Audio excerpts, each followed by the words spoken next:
Une production du Studio SF. Bienvenue au Sans fil podcast. Le podcast où on parle de ce qu'on voit avec nos invités. That's it. Je suis PH Quentin avec moi, Doom Plante. La meilleure façon d'encourager le Sans fil podcast, c'est évidemment de nous écouter, mais c'est aussi d'aller vous abonner à notre page Patreon. Sur la page Patreon, vous avez tous les podcasts qu'on tourne au moment où est-ce qu'ils sont tournés, à quelques heures plus tard pour laisser le temps à Nicole de faire sa magie. Mais vous avez aussi accès à Encore moins de filtre, qui est un segment exclusif qu'on fait après les podcasts. On parle, on jase, Doom et moi, avec Nicole parfois, de la conversation qu'on vient d'avoir. On approfondit certains sujets, certaines réflexions. Puis ça, c'est exclusif aux membres Patreon. Fait que allez voir le lien dans la description. Cette semaine, on a reçu un chum. Un chum! Oli Couture, que j'avais pas vu depuis tellement longtemps, en fait, depuis avant la pandémie, qui était quelqu'un que je voyais souvent dans les événements, dans les soirées, puis qu'on était bien chumé. Puis là, on s'est un peu perdu de vue, comme on a un peu perdu de vue tout le monde depuis la pandémie. Alors, c'était vraiment un grand plaisir de renouer avec... Jinx! de renouer avec cette vieille branche qui est Oli Couture. Un gars avec... un gars smart, un gars fin, un gars avec de l'entre-gens, un gars qui c'est le fun, jaser avec lui. On a parlé, on a beaucoup de choses, d'expériences puis de choses en commun. Moi puis Oli, on a fait la tournée. Des petites grenouilles. Des petites grenouilles, des bars en tant que musicien. On s'est souvent croisés justement dans ces événements-là. Fait qu'on a ressorti des vieux souvenirs d'il y a 10 ans et même plus. Puis il nous a parlé aussi de comment ça allait, lui, dans sa vie. Depuis la pandémie, ça a été quand même beaucoup de bouleversements. Quand ta vie, c'est de donner ta vie en faisant des shows, en faisant la tournée du Québec. Puis tout d'un coup, ça arrête. Il faut se renouveler. Puis c'est pas facile. C'est pas facile pour personne, en fait, ces temps-ci. Puis il nous a parlé aussi de son passage à l'Occupation Double, évidemment, comment ça l'avait marqué, comment ça l'avait... quelles émotions qui brassent encore quand il pense à cette période-là. Donc, je pense que ça va vous intéresser. Puis je pense que c'était une belle conversation. Ouais, on est à peu près à la même place, collés dans nos vies, tu sais. Fait que ça a été un petit wrap-up de où est-ce qu'on en est, puis de comment on a remis en question certaines affaires liées à la pandémie. Tout le temps le fun de faire des conversations comme ça, plus... avec un peu moins d'agenda, tu sais, qui est pas basé autour d'un sujet particulièrement, mais juste on freestyle avec des amis.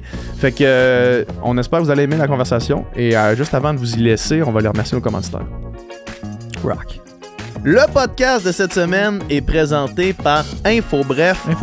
InfoBref, c'est quoi ça? Honnêtement, moi, écoutez, je vais vous parler de mon expérience parce que honnêtement, c'est vraiment de la bombe. C'est une infolettre, en fait. Fait que tu vas sur infobref.com, tu t'inscris à l'infolettre, puis ce qu'ils font, c'est qu'ils te donnent un résumé des nouvelles de la journée. Ça prend maximum 10 minutes à lire. Puis c'est super facile à lire sur ton téléphone, super facile à lire sur ton ordinateur. Moi, depuis que je me suis inscrit à l'infolettre du matin et à l'infolettre du soir. Puis fait que le matin, quand je me réveille, j'ai mes nouvelles. Qu'est-ce que je dois savoir de la journée? En gros point, ça me prend 5 minutes à lire. Fait que là, j'ai appris sur qu'est-ce qui s'est passé la veille ou qu'est-ce qui s'est passé d'important à savoir. Et le soir, je reçois une autre infolette à 16h qui me dit qu'est-ce qui s'est passé dans la journée. Puis ce que je dois savoir, en fait. C'est bien hot, ça. C'est vraiment hot. Moi, on dirait que ce temps-ci, je suis moins l'actualité parce que en fait, je vais plus sur les réseaux sociaux complètement. Ouais. Puis souvent, tu sais, mettons sur Facebook, puis tout, c'est là que je voyais les articles, je lisais, je m'informais. Mais d'avoir un genre de condensé matin puis soir, pendant ton petit café, Précisément. Puis en plus de ça, tu sais, parce que moi aussi, je consultais mes nouvelles à travers le feed de Facebook, mais ça, c'est pollué d'opinions puis de fake news. Eux, c'est des nouvelles légitimes, sans opinion. Fait que ce n'est que la nouvelle, que les faits. Pour vrai, puis là, je dis ça, puis ils nous commanditent le podcast, là, mais honnêtement, ça fait partie de ma routine maintenant, ça fait partie de ma vie, puis je vais rester abonné à leur infolettre. Fait que Doom, je t'encourage toi à le faire. Absolument. Mais je vous encourage aussi, vous qui écoutez ce que je dis en ce moment, en fait, à le faire. Allez au infobref.com, vous n'avez qu'à écrire votre courriel dans la liste de mailing. Ils vont vous envoyer ça. Puis ils vont pas vous envoyer de pollution non plus, là. Vous aurez pas de pub, vous aurez pas de... Pour vrai, allez voir ça. Infobref.com, c'est vraiment de la bombe. Let's go, on s'abonne. Le podcast d'aujourd'hui est présenté par Manscaped, qui nous gâte, qui nous offre une nouvelle collection de produits, la Ultra Premium Collection. Là-dedans, il y a tout ce que vous avez besoin pour sentir bon, pour être propre, pour être hydraté. Il y a un baume à lèvres, il y a un body spray. Ça, c'est pour vous hydrater tout le corps. Juste à vous sprayer. Hein? Il y a un shampoing et revitalisant. Il y a un body wash et il y a un déodorant, tout avec la même délicieuse odeur de Manscaped. Parle-moi-en, PH, tu les as essayés, toi. Ouais, moi j'ai essayé tous les produits. Honnêtement, c'est vraiment de la bombe. Le shampoing revitalisant, 2 en 1, on se casse pas la tête. Le body wash avec la même petite odeur qui me colle si bien à la peau, l'odeur du parfum Manscaped. Le déo, c'est rendu mon go-to quand je vais courir dehors. Vous savez, je cours beaucoup. Le baume à lèvres me protège et quand je reviens pour hydrater ma peau. Honnêtement, ces produits-là, c'est vraiment de la bombe. Puis là, on est à quelques jours de la Saint-Valentin. C'est le cadeau idéal pour votre être cher. Le Ultra Premium Collection pour sentir bon, pour pouvoir profiter du corps de l'autre. Puis là, je vais m'arrêter parce que ça devient un petit peu trop caliente. On a un code promo pour vous qui est le sans filtre, 20% de rabais avec la livraison gratuite pour le Ultra Premium Collection ainsi que tous les autres produits Manscaped. Allez voir ça. Puis pimentez un petit peu votre Saint-Valentin. That's it.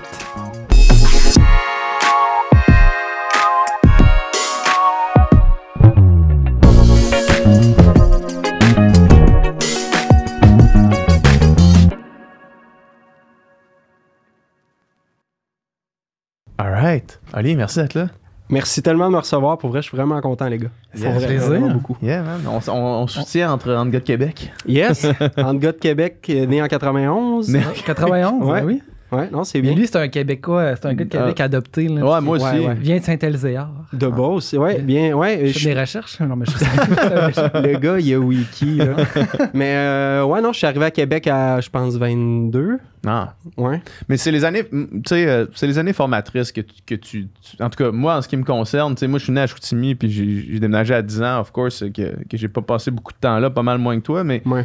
Mais moi, c'était, tu sais, mes années d'université puis de cégep, là, mes années formatrices, où est-ce que c'est de là que je viens, là, tu sais. Pour toujours, ça va être je viens de Québec, là, tu sais. Je suis né à Chicoutimi, je viens de Québec. T'es arrivé à 22? Je pensais que t'es arrivé plus tôt que ça. Ben, je suis arrivé à 17 pour faire une demi-session au cégep. Puis, je suis reparti après ça. Hey, j'étais en sciences humaines sans maths et j'étais pas motivé, mon gars. J'avais l'impression d'être en secondaire 6. Puis, tu sais, mon rêve, depuis secondaire 3, c'était de faire de la musique. Puis, j'étais comme, non, je suis en train de perdre mon temps. Au mois d'octobre, j'ai juste fait fuck that. Je lâche le cégep. Puis, c'est là que j'ai commencé à comme faire les efforts nécessaires pour commencer à faire de la musique. Mais non, je suis revenu après ça à 22 à Québec. Mais quand on s'est rencontrés, tu t'en souviens-tu la fois qu'on s'est rencontrés? Est-ce que c'est au Ginger? Hein? Ah oui, Tabarnak, c'est vrai, t'étais venu au Ginger. Ouais. T'étais venu voir moi et Liana jouer au Ginger. Exact. Avec, takes me back en Christ, là. avec ton gérant du temps, là. Ouais, gérant, le gars avec qui je commençais à peaufiner mes affaires. Mais ouais, je cherchais comme un... En ce moment-là, on était comme... on voulait une voix féminine pour les tunes que je faisais. Puis là, on avait pensé à Liana parce que, bon, la blonde du gars avec qui je travaillais à l'époque était prof de chant pour Liana. Puis à un moment donné, ben à force de faire des tunes, bon, mais ça prendrait un guitariste aussi. Puis là, ben, c'est là qu'on est allé te voir jouer. Ouais. Mais c'est ça, vous étiez venu, mais moi, je me souvenais d'une fois à Petite Grenouille de Sainte-Foy où tu jouais. C'est la première fois que je t'avais vu jouer. Ben, je faisais les entrecets de Hi-Fi. C'est ça, tu jouais entre nous autres. Band, ouais. Mais ça, t'avais pas 22, c'était pas à Québec encore, là, tu faisais l'aller-retour de la Beauce. Non, ben j'ai commencé les Petites Grenouilles à 21, ouais, je faisais encore les allers-retours. Puis je suis content d'avoir fait les allers-retours au début parce que les Petites Grenouilles, c'était 10 consos quand tu jouais. Ouais. Puis au moins, là, ça me disciplinait à pas boire pantoute parce que, bon, j'avais pas mon .08, fallait que je retourne en Beauce puis tout. Ça m'a comme bien discipliné en partant. Mais ouais, je pense que c'était ça. Puis c'est drôle, en sachant que je venais ici, j'ai repensé pas mal à la même anecdote.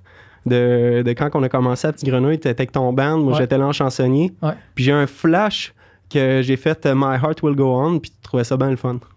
J'ai ce flash-là. C'est flou. Tu trouvais ça bien le fun. Ben, tu trouvais ça bien le fun, j'imagine, dans l'effervescence du monde chaud. Ouais. Mais c'est sûr que tu t'as fait ça, j'ai trouvé ça le fun. J'ai pas de souvenir précis de ça. Ouais. Je me souviens que t'as fait I Want It That Way aussi. Ah, ben là, ouais. Capo 2.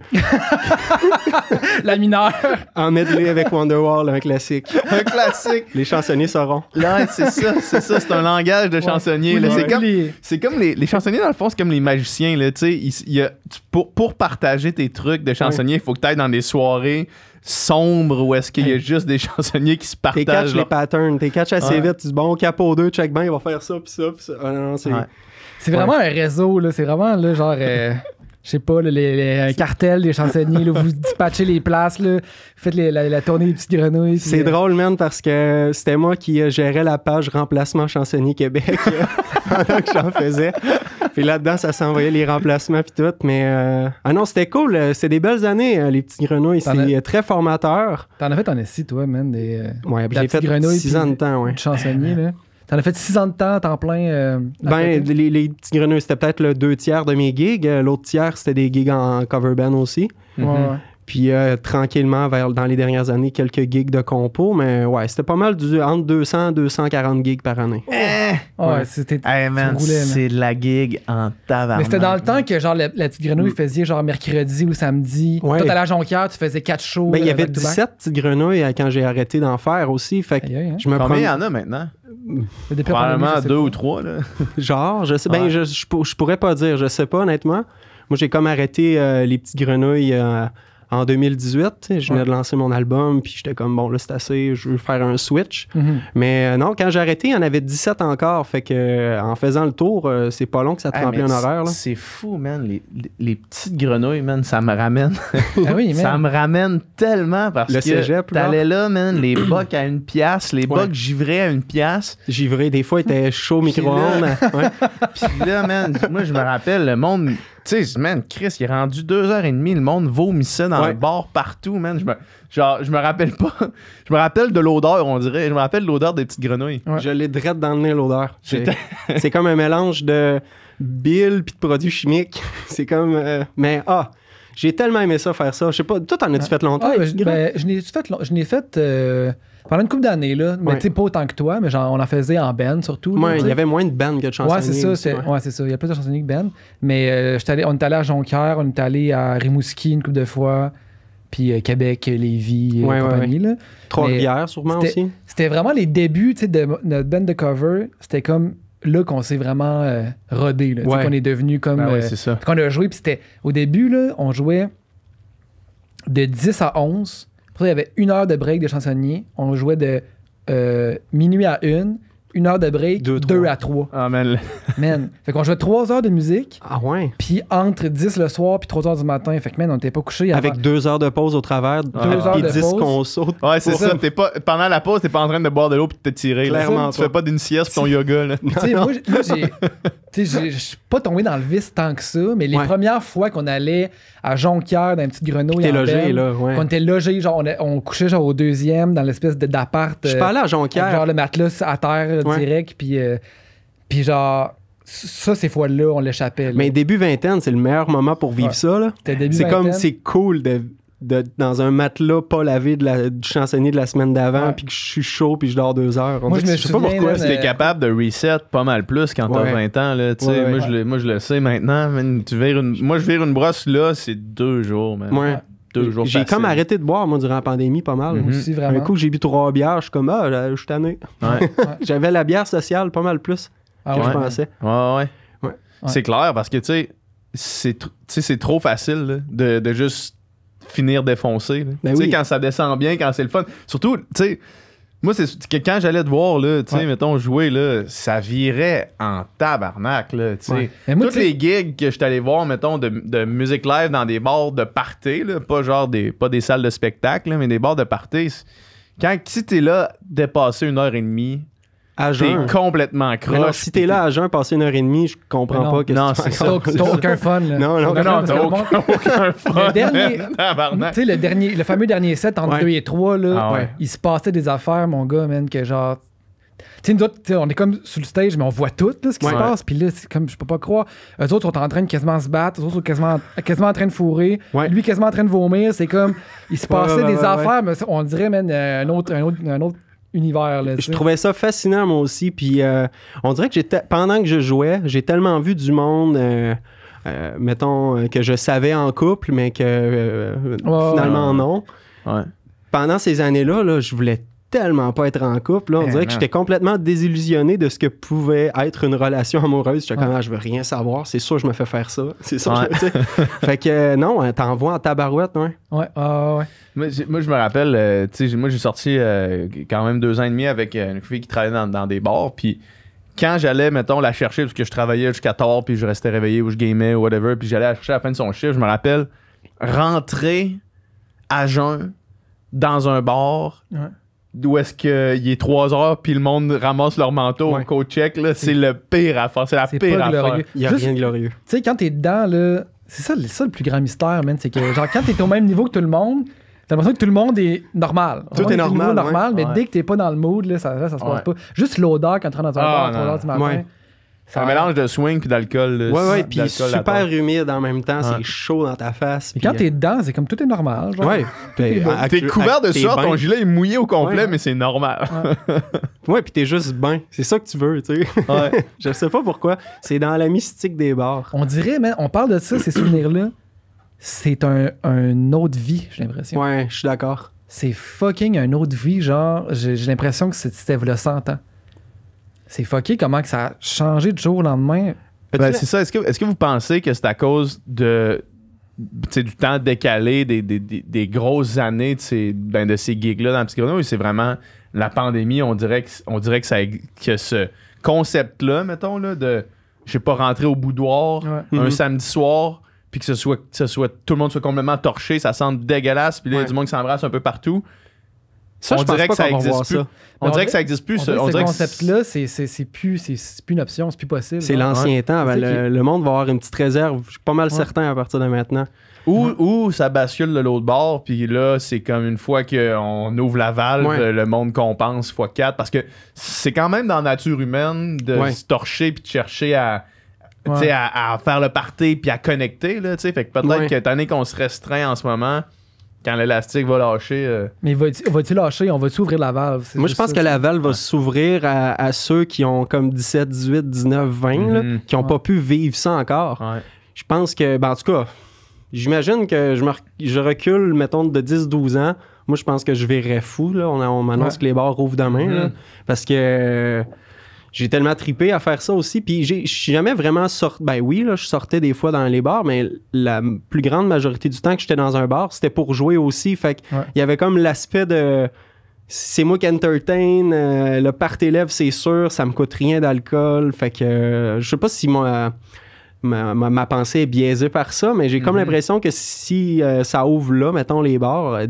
18-20 ans, je serais pas surpris que ça vire fou, je pense. C'est clair. Mais juste le concept de bar de même, j'ai l'impression que même avant la pandémie, ça ralentissait. Là, dans le sens que, tu sais, mettons, quand nous autres, on avait 17-18 ans puis qu'on commençait à sortir d'un bar, on allait dans des clubs, on allait au DAG, mettons, tu sais, puis c'était pacté, il y avait 2000 personnes qui Tu sais pas pourquoi t'allais là, mais tu y allais parce que c'était cool. Tout le monde allait là, tu y allais. J'ai jamais eu une soirée le fun au DAG, mais j'y retournais quand même. Ben oui, même chose. C'est ça. Puis il y a pas une fois que je me suis dit j'ai bien fait d'y aller. Il y a pas une fois que je me suis dit c'était le fun, là. Non, pas une fois. Mais bref, ça, ce concept-là, on dirait il comme commençait à mourir. Puis après ça, là, il y avait encore, mettons, les Petits Grenouilles, ça marchait encore. Il y avait encore des lieux de rassemblement où est-ce que t'étais pacté, mais j'ai l'impression que je pense que les jeunes sortent moins. Je pense aussi. Je pense que l'Internet le gagne sur le contact humain. La génération en dessous de nous autres, je pense qu'elle est plus... s'ils font quelque chose, s'ils vont faire quelque chose de social, ça va être viens chez nous, je vais chez vous, que je vais aller au bar. Puis je pense qu'ils ont compris quelque chose que nous autres, on n'avait peut-être pas compris à l'époque. Pourquoi aller chiller avec des inconnus à pas tant être capable d'entendre tes amis jaser? C'était pas tant nice, dans le fond. Ben... Il y avait des... Mais non, mais c'est parce que l'affaire... Finalement, Moi, les souvenirs que j'ai de cette époque-là, c'était qu'il fallait que tu sois all-in dans ta soirée. Il fallait pas, genre... Tu pouvais pas être demi-fond là, sur comment tu y allais. Là, parce que si t'étais demi, t'avais pas de fun. Mais si t'étais all-in dans ces affaires-là, où est-ce que tu te torchais avec des vodka Red Bull, mettons, au bar... Je me rappelle avoir eu du fun. Là, il arrivait des affaires que comme il t'arrive pas dans la vie... Tu sais, il y aurait les Ou histoires de brosses. Tu te mets à danser sur un dance floor, tu sais, vraiment intense, puis t'as du fun, tu sais, puis tu le ferais pas sinon, tu sais, ou des affaires de même. Là. Ben, on se met en position de vivre de quoi qu'on vivrait pas. C'est ça, exact. On est comme un peu dans le néant, puis on sait pas trop ce qui va arriver, mais si je me torche, ça va sûrement être cool. T'sais. Exact. C'est fucké quand même quand on y pense. J'ai vu passer un post sur Instagram, c'était une fille qui était mi-vingtaine qui faisait un genre d'appel pas appel à tous, mais un genre de lettre ouverte en disant les 2 dernières années, j'ai l'impression que j'étais en train de perdre un moment charnière de ma vie, tu sais. Ou est-ce que là, à cause de la pandémie, que je suis pris chez nous, moi, la pandémie, là, je sais pas pour vous, mais moi, ça a comme tombé un moment où est-ce que ma vie comme rentrait un peu dans l'ordre, où est-ce que c'était comme, ça fitait comme bien de pouvoir rester chez nous, puis être plus casanier un petit peu, puis travailler plus de chez nous. Mais j'ai l'impression que, effectivement, si ça m'était arrivé au début de ma vingtaine, mettons, de te faire dire, OK, là, pendant 2 ans, puis peut-être plus, on met ton social sur pause, tu sais. Probablement que j'aurais vraiment trouvé ça plus difficile qu'au moment où est-ce que ça m'est arrivé aujourd'hui dans ma vie, tu sais. Je sais pas pour vous autres, là. Moi, c'est arrivé un bon moment aussi, mais excuse-moi, tu iras après. Ben non. Mais je suis pas fâché. Moi, c'est arrivé un moment aussi que je voulais justement être moins sur la route tout le temps, puis travailler plus de chez nous, puis fait que ça a comme bien à donner. Mais on a 30 ans, hein? On a 30 ans, mine de rien. Mais je me suis rendu compte l'autre jour quand on s'est appelé l'autre jour, puis on a comme réalisé qu'on s'était pas vu depuis la pandémie. Puis j'ai comme réalisé, dans le fond, que j'ai vu pas grand monde depuis la pandémie. Crissement pas grand monde. Une dizaine, douzaine de personnes. PH, ma blonde et quelques personnes, ma famille, des fois, mais genre... Tu sais, nous autres, on se croisait quand même souvent. Là. C'est vrai. On se croisait souvent dans des bars, justement, dans des soirées, dans des shows. On finissait tout le temps par être comme une genre de grosse gang de monde qui se connaissent puis qui se croisent tout le temps. C'est bien rare qu'on passait 2-3 semaines sans se croiser, mettons. Là. Mais non, mais c'est ça, exact. On se croisait dans des soirées que, finalement, tu sais, mettons, toute ce gang-là, mettons, tu sais, nous autres, c'est un peu le gang de musiciens de Québec, mettons, guillemets, tu sais. Tout ce monde-là, je les prenais quasiment pour acquis. Tu sais, mettons, c'est du monde que je croise tout le temps, qui fait partie de mon cercle d'amis élargi, tu sais. Tu te rends compte que du jour au lendemain, tu vois plus personne, tu sais. C'est fucké quand même. J'ai comme eu 2 minutes de « OK, non, ma vie sociale a complètement changé, là, tu sais. Puis le monde que je voyais régulièrement, que j'avais des relations, que j'ai peut-être pas pensé entretenir, écrire, tout ça, c'est comme... Ça n'existe plus. Là. Mais c'est ce qui est spécial, je pense, c'est que on le sentait pas quand c'est arrivé, mais on s'en rend compte parce qu'on en parle, puis que tu réfléchis, puis t'es comme, Chris, c'est vrai, tous les gens que je voyais constamment, je les vois juste plus depuis 2 ans. Moi, la pandémie, c'est arrivé dans un moment qui m'a fait vraiment chier, parce que je voulais comme sortir un EP de façon indépendante. C'était prévu pour février-mars. Puis c'était comme la première fois que je me lançais dans sortir de quoi d'indépendant aussi. Fait que j'étais un peu clueless par rapport à OK, je m'entoure par qui, de quelle façon, ça veut dire quoi. Puis tout, c'est quand même, tu le sais, là, c'est quand même compliqué là, quand tu te lances là-dedans. Puis je sais pas, tu sais, à ce moment-là, je faisais plus de petites grenouilles non plus. Je faisais quelques shows de cover à l'atelier, des soupers, genre, puis quelques shows de compo. Puis là, j'étais comme, OK, là, 2020, c'est mon année. Je sors mes trucs indépendants. OD, ça fait 1 an. Les gens ont oublié. Ça prend un petit peu plus longtemps que ça. Je m'en rends compte. Mais ouais, j'étais comme, OK, là, je me suis groundé un peu. J'ai l'impression que je sais où est-ce que je m'en vais. Puis là, ça, c'est arrivé. Puis au départ... j'en voulais à je sais pas quoi, mais j'en voulais à... T'étais en crise, là, contre la vie. Là. J'étais comme, pourquoi que j'ai fait, tu sais? Ouais, c'est ça. Puis, mais ça a été charnière pour moi du fait que j'y a fallu que je me mette à réfléchir. Tu réinventes. Ouais, que je me... C'est ça le mot que je cherchais. Non, mais je me suis mis en mode, qu'est-ce que je dois faire pour être heureux? Parce qu'en ce moment, clairement, je suis malheureux. Je sais pas où est-ce que je veux être, puis je sais pas où est-ce que j'envisageais m'en aller non plus. Comment je peux m'y prendre? T'es malheureux, je veux dire, au moment... Pré-pandémie ou post-pandémie? T'étais malheureux avant que ça tombe ou t'es devenu malheureux quand c'est tombé? Je pense que je m'avouais pas que j'étais un peu malheureux. OK. Puis là, tu sais, j'avais quand même un train de vie que je faisais du 4, 5, 6 shows par semaine des fois, puis j'étais jamais chez nous. J'étais jamais chez nous. J'étais constamment entouré d'inconnus, souvent, mais j'étais jamais chez nous. Puis là, c'était comme la première fois que j'étais chez nous, dans mon condo à Québec, à qu'est-ce que je fais. Puis là, les premières semaines, c'est comme, OK, le salon, je le mets tout dans le coin, je me mets mon gear de micro, puis j'essaie d'écrire, j'essaie de me changer les idées. J'ai commencé à courir là aussi. Je faisais plein de trucs que j'avais jamais pris le temps de faire parce que j'étais complètement perdu. Ouais. Puis cette pause-là m'a vraiment amené à réfléchir à pourquoi je suis pas bien, pourquoi je me sens pas à ma place, puis sur mon X, puis tout. Puis je sais pas, tu sais, à prendre 2-3 bières tout seul, des fois, puis tu réfléchis, puis t'écoutes de la musique, puis là, tu t'en vas loin dans ta tête, des fois un peu trop, mais des fois à bonne place aussi. Puis je me suis rendu compte, crime, moi, j'ai commencé de la musique pour écrire de ma musique, écrire mes tunes. Pourquoi go fais-le, tu sais? Ouais. Puis là, je me rendais compte aussi, tu sais, j'étais tout le temps, ah non, je veux pas de blonde, c'est trop compliqué, je me fais tout le temps niaiser. Puis j'étais dans ce pattern-là, inconscient, mais là, je commençais à en être conscient. Puis la pandémie est comme arrivée avec, OK, là, je vais faire des trucs pour me faire plaisir, faut que je fasse du sport, faut que je commence à écrire des tunes, puis je vais arrêter de me mettre des œillères à rencontrer quelqu'un, tu sais. Puis tu mettais des œillères, tu te retenais de rencontrer quelqu'un. Ben, tu sais, je veux dire, à faire de la musique, tu rencontres beaucoup de gens, puis beaucoup de gens intéressants aussi. Autant zéro intéressant, autant qu'il y en a qui sont intéressants. Puis il y a bien du monde intéressant que j'étais comme, non, fuck that, ça me tente zéro. Toi, tu t'en allais vers ceux pas intéressants parce que tu savais qu'ils étaient pas intéressants. Pour toi. Peut-être inconsciemment, je sais pas. Je sais pas. Mais j'ai comme l'impression que pendant ce bout-là, j'étais comme... je devais pas être tant nice à côtoyer, je pense. En tout cas, avec du recul. Moi, quand je te croisais, t'étais bien correct. T'es bien fin. Non, mais tu sais...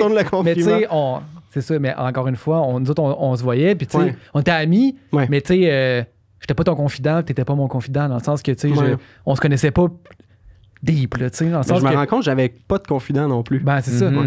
Mais tu sais, moi, chaque fois que je te voyais, c'était Oli, le gars crissement de bonne humeur, drôle, qui fait des, tu sais, qui est smart, là, tu sais. Ouais. Mais, t'es fin, merci, mais ouais. Ben, oui, mais on dirait que c'était cool, les bars. Mais on dirait que j'ai comme alimenté une loupe d'éternelle validation, de vouloir plaire. OK, je vais apprendre telle tune parce que ce groupe d'âge-là a probablement vécu son école secondaire en telle année. C'était quoi les hits-là? Puis là, j'apprenais du Florida, puis tu sais, puis c'est cool, je veux dire, j'ai vibé là-dessus aussi, mais c'est pas ça que j'écoute chez nous, c'est pas ça qui me fait triper. Fait que j'étais comme pogné dans cette espèce de loupe-là, de constamment être à la recherche de validation, quitte à être zéro moi-même. Puis je pense qu'avec les années, ça s'est comme accumulé, puis ça a comme tout relâché quand la pandémie est arrivée, puis j'étais comme non, là... T'as plus besoin de performer tout le temps pour les autres, là. Il n'y a plus de public dans le fond, tu sais, du jour au lendemain. C'est ça. Puis de commencer à juste, OK, je vais faire des trucs qui me plaisent moi, puis tant mieux si ça plaît aux autres, plutôt que qu'est-ce qui plairait aux gens, je vais le faire. Ça, c'est une question piège. C'est une réflexion piège, dans le sens que si tu es tout le temps en train de penser que si je fais tel type de tune, si je fais ça comme ça, le monde, ils vont plus aimer ça. Au final, si toi, tu trouves ça bon, t'es sûrement pas tout seul. Puis si tu essaies de changer un peu la manière que tu ferais instinctivement les choses, parce que ça peut plus... Au final, c'est plus toi. Puis ça aussi, les gens le voient, les gens le ressentent. Puis ça fait que c'est moins honnête. En tout cas, tu sais, je pense que... C'est jamais une bonne idée de se poser trop cette question-là. Mais les gens le ressentent, l'authenticité aussi, là. Mais oui. Vraiment, les gens sont pas dupes. Dans le sens non, man. C'est ça. Tu sais, longtemps, je disais, quand t'es convaincu, t'es convaincant, mais je me rends compte, plus ça va, que c'est pas vrai, tu sais. C'est pas parce que t'es certain de quelque chose que c'est vrai, tu sais. Mais tu peux être convaincant pour les autres personnes qui te regardent, mais il y a une personne qui tu ne réussiras jamais à convaincre, puis c'est toi. Exact, ouais. Au fond du truc, là, parce qu'il y a du monde qui font, mettons, qui crée quelque chose dans l'optique de plaire aux gens. Je suis sûr qu'il y en a plein dans le monde entier qui sont des superstars internationales qui vibent même pas sur leur propre affaire, là, tu sais.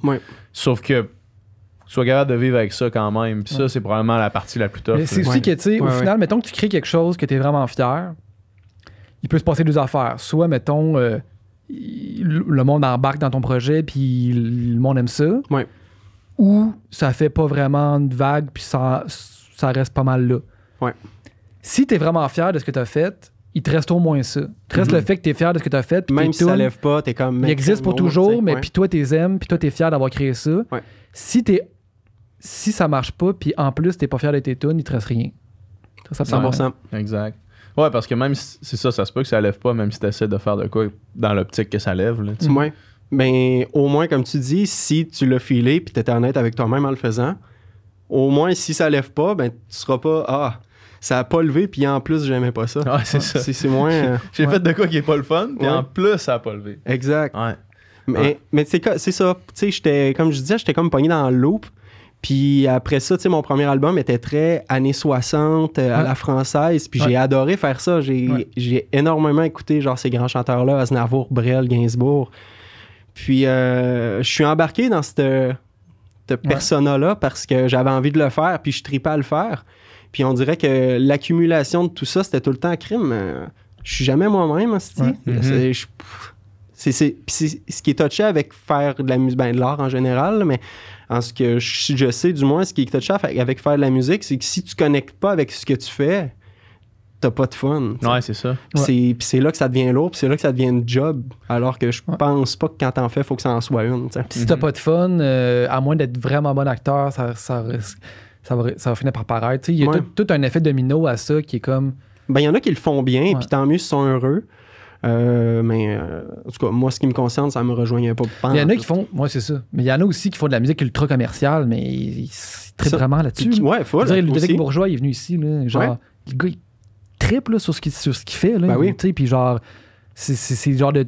Ça passe à la radio, puis c'est parfait, puis genre, lui, il est parfaitement sur son X. Ben vois-tu, lui, je le connais pas, mais c'est un peu ce qu'il dégage, au moins, tu sais, fait au moins, il y a la connexion d'authenticité quand il fait quelque chose, puis je pense que ça, c'est important. Là. Ouais. Fait que qu'est-ce que t'as fait pour te recentrer sur toi, autre que le sport, puis la musique? Puis ouvrir tes œillets amoureux? Ben, j'ai arrêté de me faire croire qui j'étais, qui je pensais que j'étais, puis j'ai juste essayé d'y aller avec, je sais pas, j'ai commencé à m'écouter, j'ai commencé à baisser mes gardes un peu sur plein de trucs, j'ai essayé de m'ouvrir beaucoup, j'ai essayé de m'intéresser à plein de trucs, je sais pas, ça a été, tu sais, en 2018-2019, ça a été des années quand même rough mentalement pour moi, puis j'avais l'impression, OK, j'ai bouclé la boucle, je suis guéri puis tout ça, mais je pense que j'ai mis le plaster un petit peu trop vite, ça appelait. Puis je sais pas, ça a comme pendant cette pause-là, puis bon, l'année qui en a suivi, j'ai l'impression d'avoir un peu vieilli. Pas vieilli de façon péjorative, mais comme pris conscience de plein de trucs, de l'expérience, de la sagesse, un petit peu, j'ose croire. J'ai des cheveux blancs un petit peu, fait que ça doit vouloir dire ça un petit peu. Mais ce que j'ai fait, j'ai juste arrêté de me poser des questions, puis j'ai fait les choses selon mon instinct. Puis j'ai arrêté d'être comme pressé que les choses se passent. Ma blonde, elle me l'a appris beaucoup, ça, il n'y a rien qui presse, personne n'attend après toi, puis prends ton temps, fais bien les choses. Puis c'est pas mal à ça que ça m'a servi, cette pause-là. Ouais.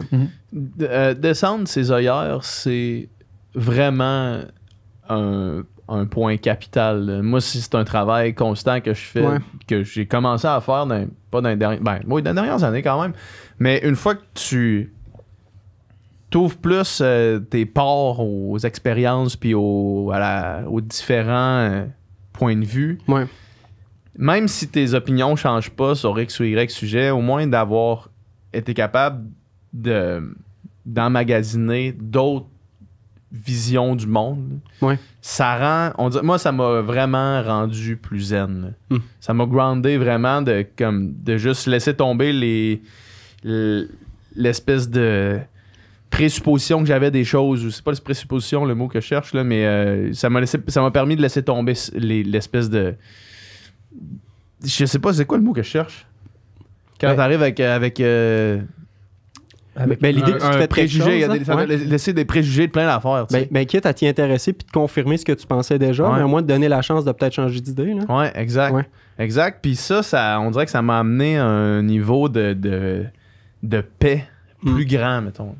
Mais c'est un travail constant, puis c'est ça fait du bien de lâcher les cordes, de lâcher prise un peu, c'est comme... des fois, c'est lourd d'être constamment en combat, même si on est plus ou moins conscient de quelque chose. Là. Ouais. Tout le temps en train de « Ah, je me retiens de penser de même » ou « Je pense de même, puis je me laisse pas penser de même ». En tout cas, c'est une loupe qui peut quand même... Des fois, ça peut porter fruit, mais je pense plus souvent qu'autrement, ça peut nuire. Là. Puis, plus souvent qu'on pense... la décision de tenir les rênes nous appartient. Ouais. Puis c'est à nous de lâcher. Puis ça s'applique pour vraiment plein de choses. Là, dernièrement, Dom, juste ce que toi t'as fait avec ton cell, d'enlever les notifications. Là. Je vais prendre un exemple vraiment banal. Là, c'est pour ça. Non, mais comme d'enlever... Non, c'est juste toi que je réponds pas. D'enlever les notifications qui pop constamment sur ton cell de temps en temps. Je sais pas si tu le fais encore, mais je sais que tu disais que tu l'avais fait du moins en vacances. De faire ça, c'est aussi de reprendre le contrôle sur ta propre narrative puis sur ta propre vie. Puis ce pouvoir-là, on l'a. Ouais. Tu sais, souvent, mettons, moi, en tout cas, ces jours-ci, surtout, puis je veux dire, depuis après OD, évidemment, tu sais, les médias sociaux, c'est comme, je suis tout le temps aspergé de emails, puis là, depuis qu'on a starté des business, puis tout le temps des emails, tout le temps des affaires, tout le temps des messages, tout le temps des... Puis, au final... j'ai l'impression de perdre le contrôle constamment.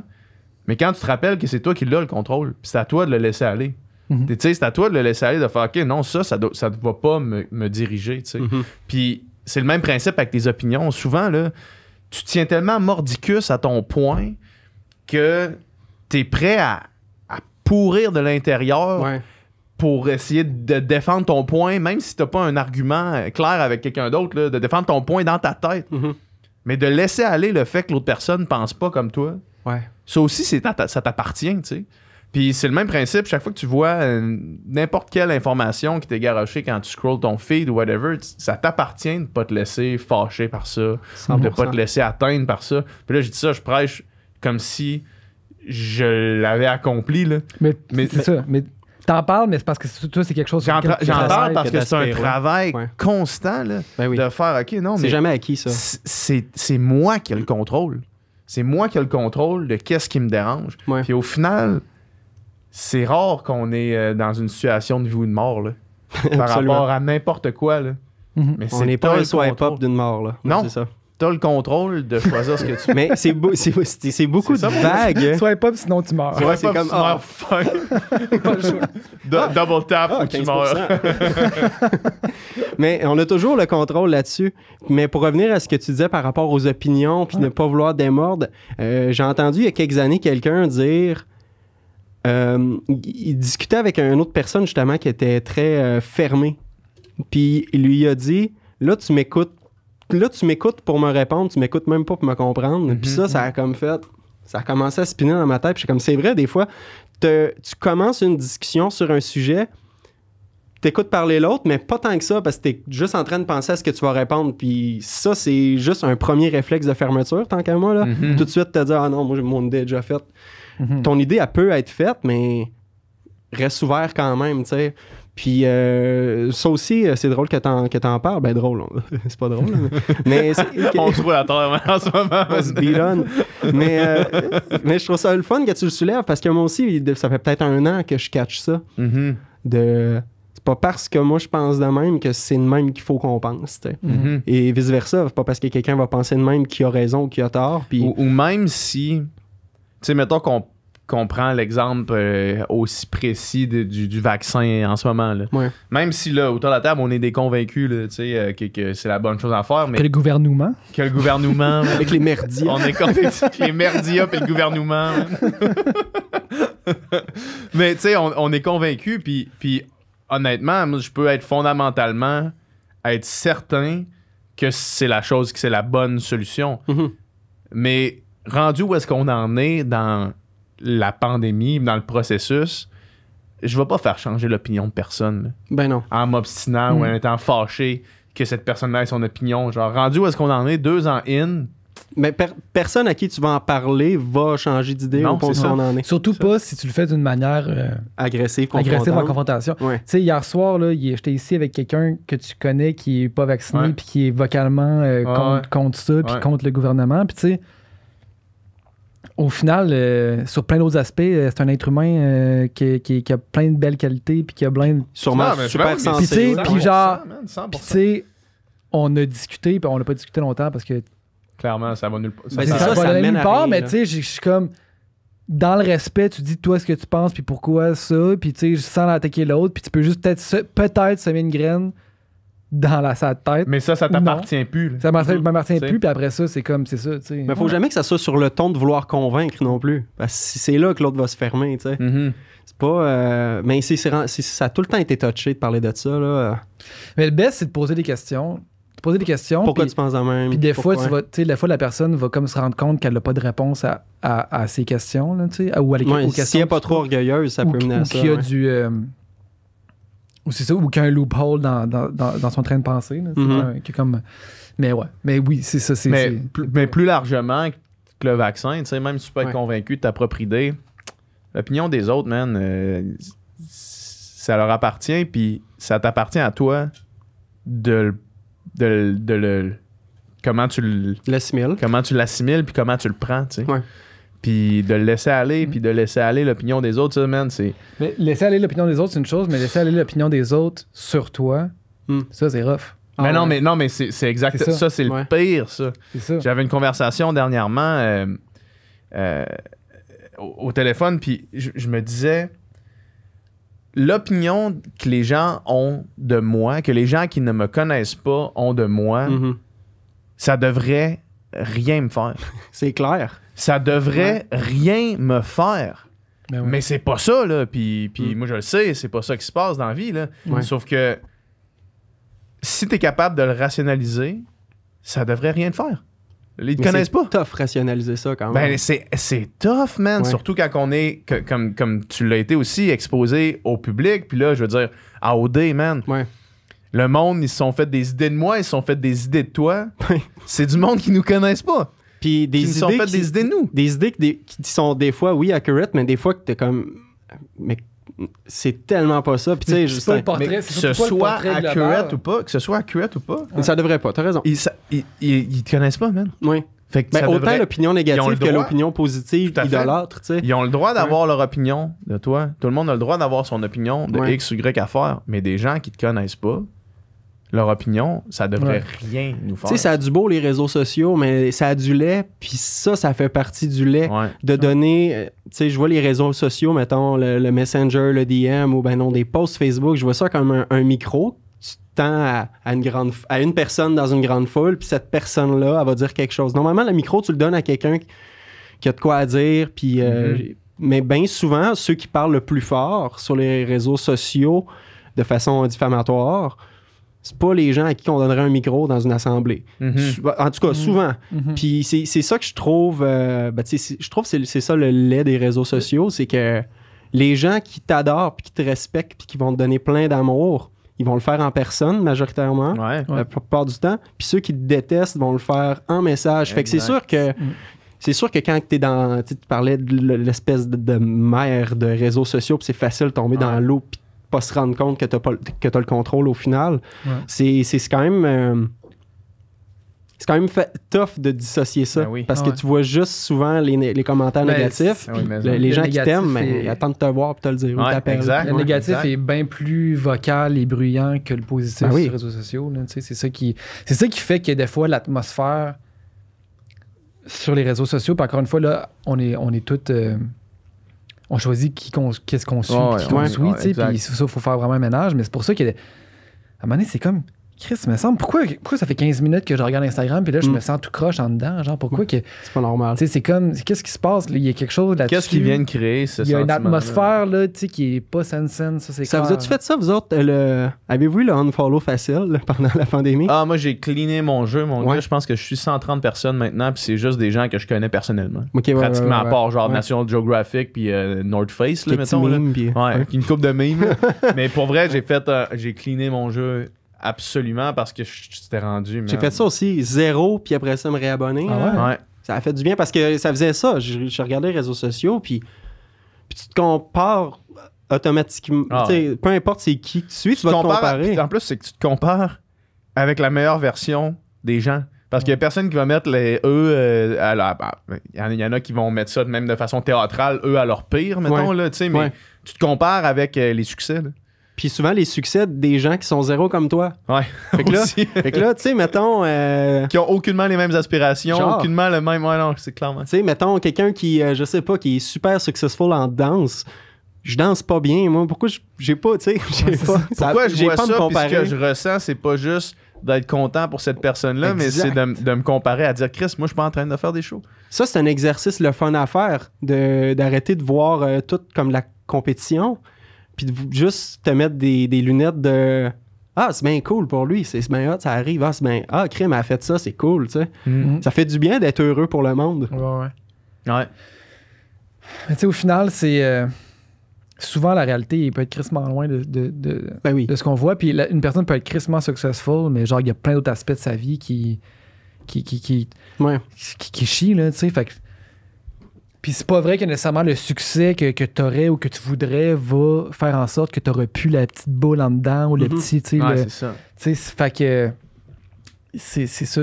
Ça se mesure pas, tu sais. Au final, c'est de trouver qu'est-ce que toi fonctionne pour toi pour genre juste être bien. Ouais, puis c'est propre à chacun aussi, là. C'est pas la même chose pour tout le monde, tu sais.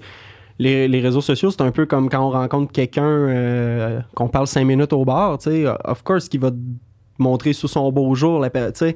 Il va pas te dire, ouais, mais ces temps-ci, c'est difficile. Avec, je suis 20 000 en dette. Puis, c'est ça. C'est la même chose, mais sur les réseaux sociaux, t'as pas l'aspect vocal puis contact humain. Fait, puis t'as le luxe d'effacer ce que tu veux dire puis de le réécrire, ce que t'as pas en personne non plus. Fait que c'est assez facile d'un sens de stager que tout va bien. Puis tu sais, au final, même si tu sais pas que tout va bien, du moment que t'as une caméra d'en face, puis tu sais que t'es filmé, t'es jamais toi. Même si t'es toi-même, même si tu dis je vais montrer le moins beau puis le plus beau, du moment que t'es filmé, que t'as une caméra d'en face, t'es jamais 100% complètement toi-même.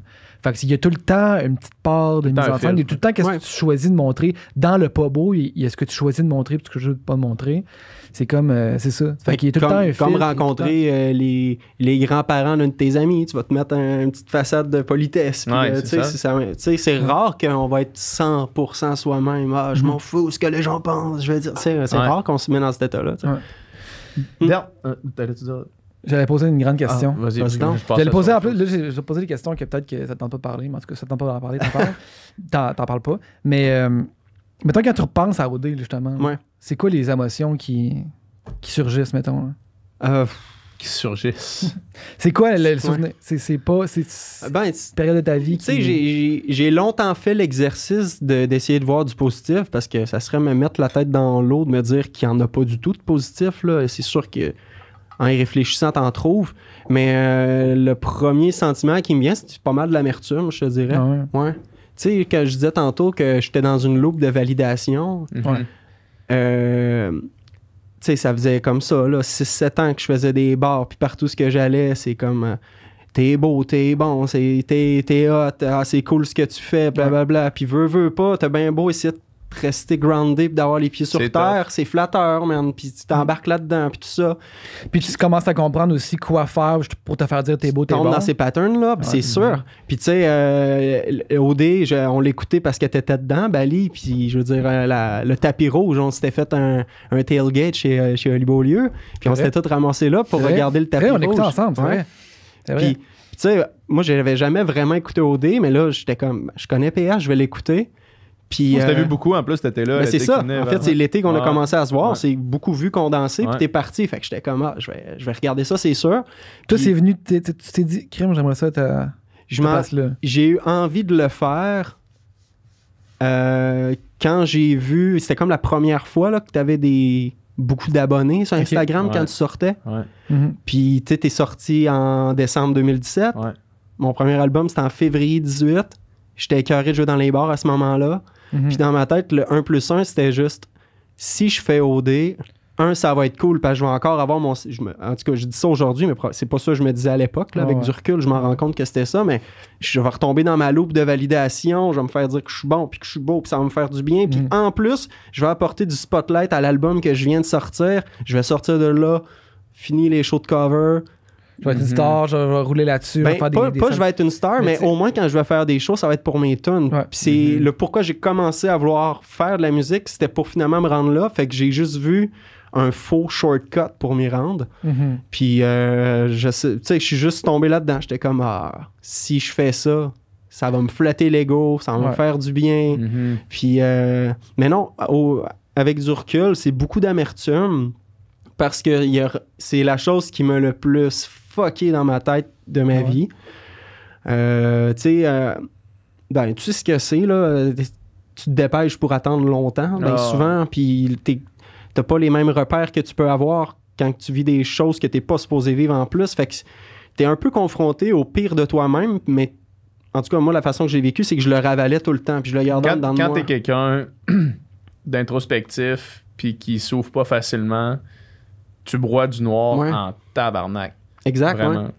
Puis il y a comme beaucoup de bobos qui étaient pas réglés en dedans de moi, qui les plaies ont juste réouvertes, puis là, j'étais plus capable. C'est un mauvais moment pour que ça ouvre devant tout le monde. Là, puis là, je me dénaturais un petit peu parce que là, j'étais comme, qu'est-ce qui me ferait du bien? Ah oui, c'est vrai, quand je faisais des bars, c'était la validation, c'était l'ego. Fait puis à la fin, je me sentais plus moi-même du tout. Je me sentais complètement vide. À mon retour, ça a été plusieurs mois quand même de thérapie, juste parce que j'étais plus capable de nager là-dedans. J'avais l'impression de me noyer, puis je voulais vraiment m'en sortir. Puis avec du recul, ça m'a... c'est un mal nécessaire d'un sens, parce que il a fallu ça pour que je réalise certains trucs que j'aurais peut-être réalisé autrement, mais là, ça a été ça. Mais c'est beaucoup d'amertume parce que, l'espoir que j'avais de faire ça pour ma musique originale, finalement, ça a fait complètement l'effet inverse parce que en sortant l'album en février, c'était pour commencer à faire peut-être des salles à l'automne, puis le monde de la musique, les diffuseurs, c'est un peu plus champ gauche que champ droit, mettons, OD. Fait que bien souvent, c'était difficile de me booker des shows, pas parce que... en tout cas, j'ose croire que c'est pas parce que le matériel était pas bon. Ouais. Mais bien souvent, c'est ce que mon booker me disait à l'époque, c'est je pense pas qu'il ait écouté, mais ce que tu fais, mais t'es le gars d'OD. Parce que pour lui, t'es le gars d'OD avant d'être le musicien, plutôt que dans ta tête, c'est complètement l'inverse. C'est comme si ça discréditait un peu l'artiste. Puis je peux le comprendre d'un point de vue externe, maintenant. Puis c'est ça, je me suis juste fait avoir à mon propre jeu avec c'est fini, je fais OD, je vais avoir l'ego complètement flatté. Maintenant, c'est fini I Want It That Way puis Wonderwall dans les bars. Maintenant, je fais juste mes compos, mais j'étais complètement dans le champ de penser de même. Puis tu sais, c'est aussi que pour quelqu'un pour qui l'image puis le paraître est important pareil, je veux dire, de ce que tu me dis puis de ce que tu faisais avec les bars, là, tout d'un coup, tu remets ton image dans les mains de quelqu'un d'autre. Là. Fait que c'est plus toi qui décide qu'est-ce que tu projettes. Là. C'est plus toi qui arrive sur scène puis qui met sa face de « Hey, je suis allé écouter ça, comment ça va? » Non. Là, c'est comme, c'est eux autres qui... Les gens ont déjà une idée de toi. Ils t'ont pas vu puis ils te connaissent pas. Ils t'ont pas vu, mais je parle de la prod OD. Décide. Ouais. Décide l'image. C'est un spectacle OD. Hein? Ben oui, c'est ça. Mais dans le sens que ça peut tellement être tough de dire... Puis en plus, quand ça se passe, tu t'en rends pas compte parce que tu le sais juste après, mais tu sais, je remets tout mon paraître, dans le fond, toute l'image que je projette dans les mains de quelqu'un d'autre, il fait ce qu'il veut avec ça. Fait que là, s'il décide qu'il projette quelque chose, tu fais pas que tu projettes, mais... Je sais pas si j'étais si conscient de ça à ce moment-là. Non, mais c'est ça, moi, c'est ça que j'allais dire. C'est parce que, mettons, mon année puis votre année qui était la subséquente, j'ai l'impression qu'on n'était pas 100% conscient des règles du jeu, là, vraiment. Là, je dis pas des règles du jeu, je parle pas du jeu d'OD, là, mais je parle plus largement, mettons. Là, tandis que là, mettons, si tu t'inscris à OD maintenant, tu sais dans quoi tu t'embarques, tu le sais que c'est un show, tu le sais que le montage va être funny avec des musiques drôles. Moi, en tout cas, je vais parler pour moi, je m'en allais là-bas, j'avais aucune idée de qu'est-ce qui allait être montré. Je pouvais même pas savoir quelle allait être la direction du montage. Ça allait-tu être dramatique comme avec... là, j'imagine qu'avec Jay, ça allait pas l'être, mais ça allait-tu être dramatique comme avec Sébastien Benoît? Ça allait-tu genre... Mais t'avais aucune idée. J'avais aucune idée, tu sais. Puis là, tu te lances là, puis tu sais pas qu'est-ce qui va se passer. Tu sais pas ça va être quoi le ton. Tu sais pas... aucune idée, tu sais. Tandis que là, je pense que si tu t'inscris aujourd'hui, tu vas là pour donner un show, puis tu sais, t'es pas trop offusqué si le montage est funny envers toi. Mettons, c'est un peu le risque que tu cours, là, tu sais. Ouais, full. Puis quand tu t'es vu, là, t'as pas aimé ça? Ouais, il y a des... Tu sais... Pas que j'ai pas aimé ça, mais plus souvent qu'autrement, il y a des situations qui sont montrées que c'est pas arrivé comme ça, puis que là, t'as l'air d'un épais à cause de ça. Ouais. Ça, c'est plus frustrant qu'autre chose parce que là, tout de suite, tu tombes dans la justification, puis au final, les gens ont pas envie de t'entendre justifier. Ils l'ont vu de même, ils l'ont accepté de même, puis c'est fini. Ils l'interprètent comme ils l'ont vu. Là. Puis c'est fini après ça. Mais tu sais, c'est pas que j'ai pas trippé, c'est que je sais pas, quand je l'ai rendu à regarder les épisodes, j'étais déjà checked out. Ouais. T'as l'impression que ce que t'as vu, c'était pas toi ou c'était une partie de toi qui était là mais que tu voulais pas voir ou tu sais ou ni un ni l'autre? Ben il y a des parties de moi qui ont été montrées que c'était moi. Il y a des parties de moi qui ont montré que je voulais pas m'avouer que j'étais de même. Qui était là, mais puis là je m'en rends compte aujourd'hui, c'est vrai, j'étais pas tant... J'avais beaucoup de manque de confiance en moi, je pense, quand j'ai fait ça. Puis, ce que moi, mettons, te connaissant avant, j'aurais jamais dit. J'aurais jamais dit, hey, Ali Couture, vraiment pas confiance en lui, ce gars-là. Puis c'est pas que je me dis ça aujourd'hui, là, mais dans le sens que quand je t'ai vu, je fais, t'as une minute, c'est pas le Ali que je connais, tu sais. Mais probablement que c'était là, mais que tu le montrais pas. Ou que j'avais jamais été confronté. On n'était pas dans des situations qui faisaient sortir ça. Mais jamais je vivais ce genre de situation-là dans la vie. Bien souvent, quand ce genre de situation-là se pointe le point noir du nez, je suis plus là. Je m'en vais, je fuis ces situations-là. Fait que non, je pense que je manquais beaucoup de confiance en moi. Puis c'était tout le temps, souvent dans la façade. Puis comme je disais tantôt, c'était tout le temps dans la validation que je me faisais croire, que je me faisais confiance, puis tout ça, puis non, c'est pas nice. C'est tricky la validation quand même parce que quand t'as cette confirmation-là, cette validation-là qui vient de l'externe, comme tu dis, tu peux l'interpréter comme de la confiance, mais c'est pas de la confiance, c'est une confiance qui est fabriquée par les commentaires des autres. Là, puis là, tu penses que t'es quelqu'un de super confiant, jusqu'à temps qu'à un moment donné, t'aies plus ça. Ouais. Puis que là, tu te dises, OK, non, finalement, je doute crissement. Ouais. Genre, j'ai un syndrome de l'imposteur ou whatever, puis là, le monde, puis personne me dit que c'est hot, puis personne me dit que c'est bon. Puis qu'est-ce que je suis en train de faire, tu sais? Mais c'est sûr que ça allait mener à ça quand j'y pense, parce que, tu te fais une idée de ce que tu vis en le vivant. Ouais. Après ça, tu te refais une deuxième avis de ce que tu vis en le voyant. Puis après ça, tu t'en fais une troisième avec ce que les gens ont perçu qu'ils ont vu de ce que tu as fait. Fait que tu jongles avec 3 perceptions de toi-même, puis ça, c'est mêlant, parce que c'est là que tu dis, je suis qui, je suis quoi, qu'est-ce qui est vrai, qu'est-ce qui est faux. Puis c'est la confiance en soi, elle se défait quand tu te mets à douter de tout ça, tu sais. Ouais. Puis comme tu disais, tu sais, en tout cas, moi, à la fin de tout ça, j'étais tellement vide. J'étais tellement vidé, là, genre drainé complètement, que j'avais même plus la force de savoir qui j'étais, mettons. Ouais. Fait que t'es juste complètement vide. T'as même plus la force de te battre pour conserver la personne que t'es. T'es juste comme, OK, dites-moi qu'est-ce qui se passe. Dites-moi je suis qui, dites-moi quoi faire, puis je vais le faire. Ouais. Puis au final... Ça, c'est long à reconstruire. Là, oui, c'est ça. Ça a été plusieurs mois, moi aussi, de t'es ce que tu fais, t'es pas ce que t'es. Oui, exact. Tu fais juste faire, puis c'est de même. Puis à un moment donné, ça te revient en face. T'es comme, wow, t'es un peu là. Mais toi, ça a-tu été long de te regrander puis de savoir? Ça a été extrêmement long. Ouais. D'accepter des affaires, de te garocher à gauche, à droite, de juste suivre, puis l'amener te réveiller, puis faire fuck, man.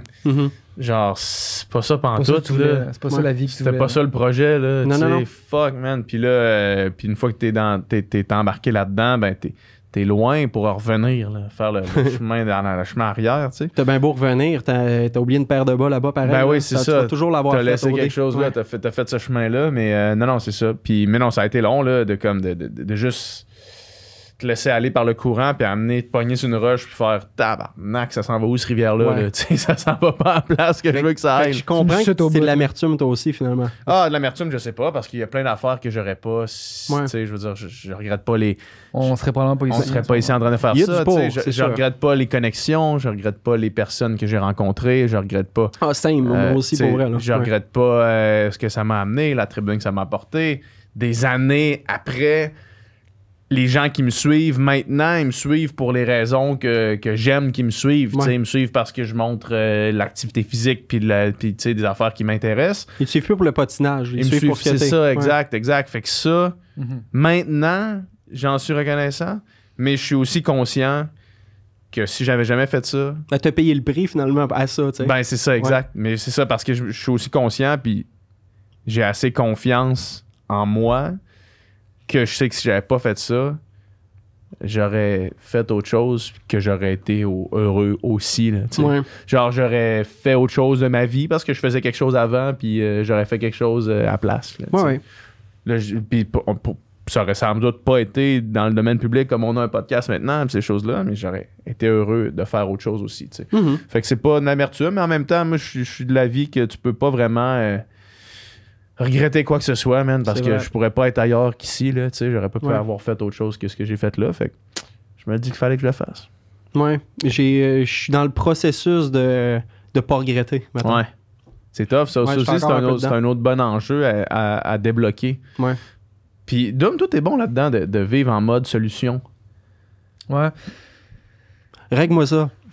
Non, mais dans le sens ça sert à rien, man, de se questionner sur qu'est-ce que j'aurais dû faire, puis c'est où que ça a chié, puis whatever. Ouais. C'est comme quand ça arrive, oui, tu peux faire le débrief de dire, OK, là, il y a ça qui s'est passé, pourquoi, qu'est-ce qu'on fait pour que ça arrive plus? Ouais. Mais tu peux jamais te demander qu'est-ce que je peux faire pour que ça arrive pas. C'est arrivé. Ça jamais arrivé, c'est arrivé. Fait que là, tu peux te dire qu'est-ce que je fais pour que ça arrive plus, mais là, en ce moment... Ça n'a rien de regretter. Ça peut pas avoir arrivé. Là. Faut juste aller de l'avant, là, tu sais. C'est vrai. Ouais. C'est vraiment rare. En fait, ça arrive pas que ruminer le passé, là, repenser aux affaires, puis genre, j'ai juste jamais fait ça, je pense. Puis la projection non plus, j'en fais vraiment pas tant que ça. Puis tu sais, peut-être la projection, ça peut être vraiment bon, là, tu sais, de comme projeter où tu t'en vas, mais ça peut être aussi t'imaginer... un gazon plus vert ailleurs. T'as créé des attentes, là. T'as créé des attentes, puis penser que tout va être beau quand ça, puis tout va être beau quand je vais arriver là, puis tout va être bien quand ça. Mais ça, c'est une autre affaire, c'est un piège, ça aussi. Quand je vais être là, quand je vais avoir fait ça, là, je vais être heureux. Ouais. Mais le bonheur, c'est pas se rendre à quelque part. C'est de le faire. Ouais, le best, c'est d'essayer de le trouver au jour le jour. C'est d'être heureux, puis après ça, vaut ce que tu veux. C'est une bonne journée de t'en rendre compte, là, mettons. Là, quand t'es bien, tu sais, puis d'essayer qu'à chaque journée, tu t'en rends compte que t'es bien, puis ça, c'est pas mal ce qui se rapproche le plus proche du bonheur, mettons. Si à chaque jour, tu dis, Chris, c'est nice, dans le fond, ce que j'ai, ce que je vis, ce que je fais en ce moment. Mais tu sais, j'ai le discours du gars qui regrette, mais je suis super heureux quand même. Là. Ouais. Je veux dire, l'étape de l'avoir ruminé, puis d'avoir regretté, puis d'être triste par rapport à ça, elle est vraiment derrière moi. Là, je suis super heureux en ce moment, vraiment beaucoup même. Puis c'est juste, tu sais, des fois, on est moins fiers de des décisions qu'on peut avoir prises. Ça en fait partie, mais je suis capable de faire l'exercice comme... J'ai rencontré les gars avec qui j'ai fait OD, on se parle presque tous les jours encore. Là, fait que ça, c'est précieux parce que même si on est tellement différents, au moins on a ce point commun-là qu'on peut se comprendre. Puis ça fait du bien de se donner des nouvelles juste parce que. J'imagine que c'est la même chose pour ta gang. Ouais. Puis l'espèce de chemin que j'ai pu faire dans ma tête face à ça, c'est pris ça. C'était ça mon point tournant pour catcher que j'avais un besoin de validation puis un besoin de plaire. Tu serais peut-être encore dans le même loop aujourd'hui. T'aurais peut-être l'impression que t'es heureux, mais t'aurais à déconstruire ça puis à te reconstruire. J'aurais tout le temps l'impression d'être à ça, d'être heureux. Puis tu sais, quand t'as la carotte là, c'est épuisant, man. Puis tu sais, t'aurais peut-être, je veux dire... Mais ça a été positif de m'en rendre compte. Tu serais définitivement ailleurs, tu sais, puis c'est impossible de savoir quelle vie t'aurais, mettons. Je serais sûrement astronaute, Dom. David Saint-Jacques, c'est moi. C'est moi. Il a pris ma place quand j'étais à la OD. Mais tu sais, mettons... Ça, il pouvait plus, fait que j'ai... Mais en tout cas, c'est pour dire, mais tu sais, aujourd'hui, mettons, t'as une blonde, puis je veux dire, t'as une vie qui tu sais, que t'as cheminé, puis t'es rendu à une place que t'es peut-être bien, t'as peut-être encore du chemin à faire, mais t'es peut-être mieux qu'hier, tu sais. Puis ça, ben... Puis je suis content d'avoir rencontré ma blonde dans ce contexte-là, parce que j'ai l'impression que ça m'avait rencontré il y a peut-être 3 ans, 4 ans. Ça n'aurait pas cliqué pantoute, pas du tout. Parce que... De son bord ou de ton bord? De son bord. Moi, du mien, c'est clair que ça aurait cliqué. Elle aurait dit, là, le chansonnier, là, sur le party. Hey, c'est beau, là, le vouloir plaire. Là, c'est beau, là, le sourire, le vendeur de char, là, c'est beau, là. Ouais. Ça l'aurait gossé beaucoup. Ouais. Puis ça, j'en suis reconnaissant parce que j'aurais l'impression d'avoir manqué un Christy de train, là, de... Tiens, quand t'as l'impression que tu rencontres quelqu'un et que c'est pas un bon timing, là, c'est quand même plate comme feeling. Là. Ouais.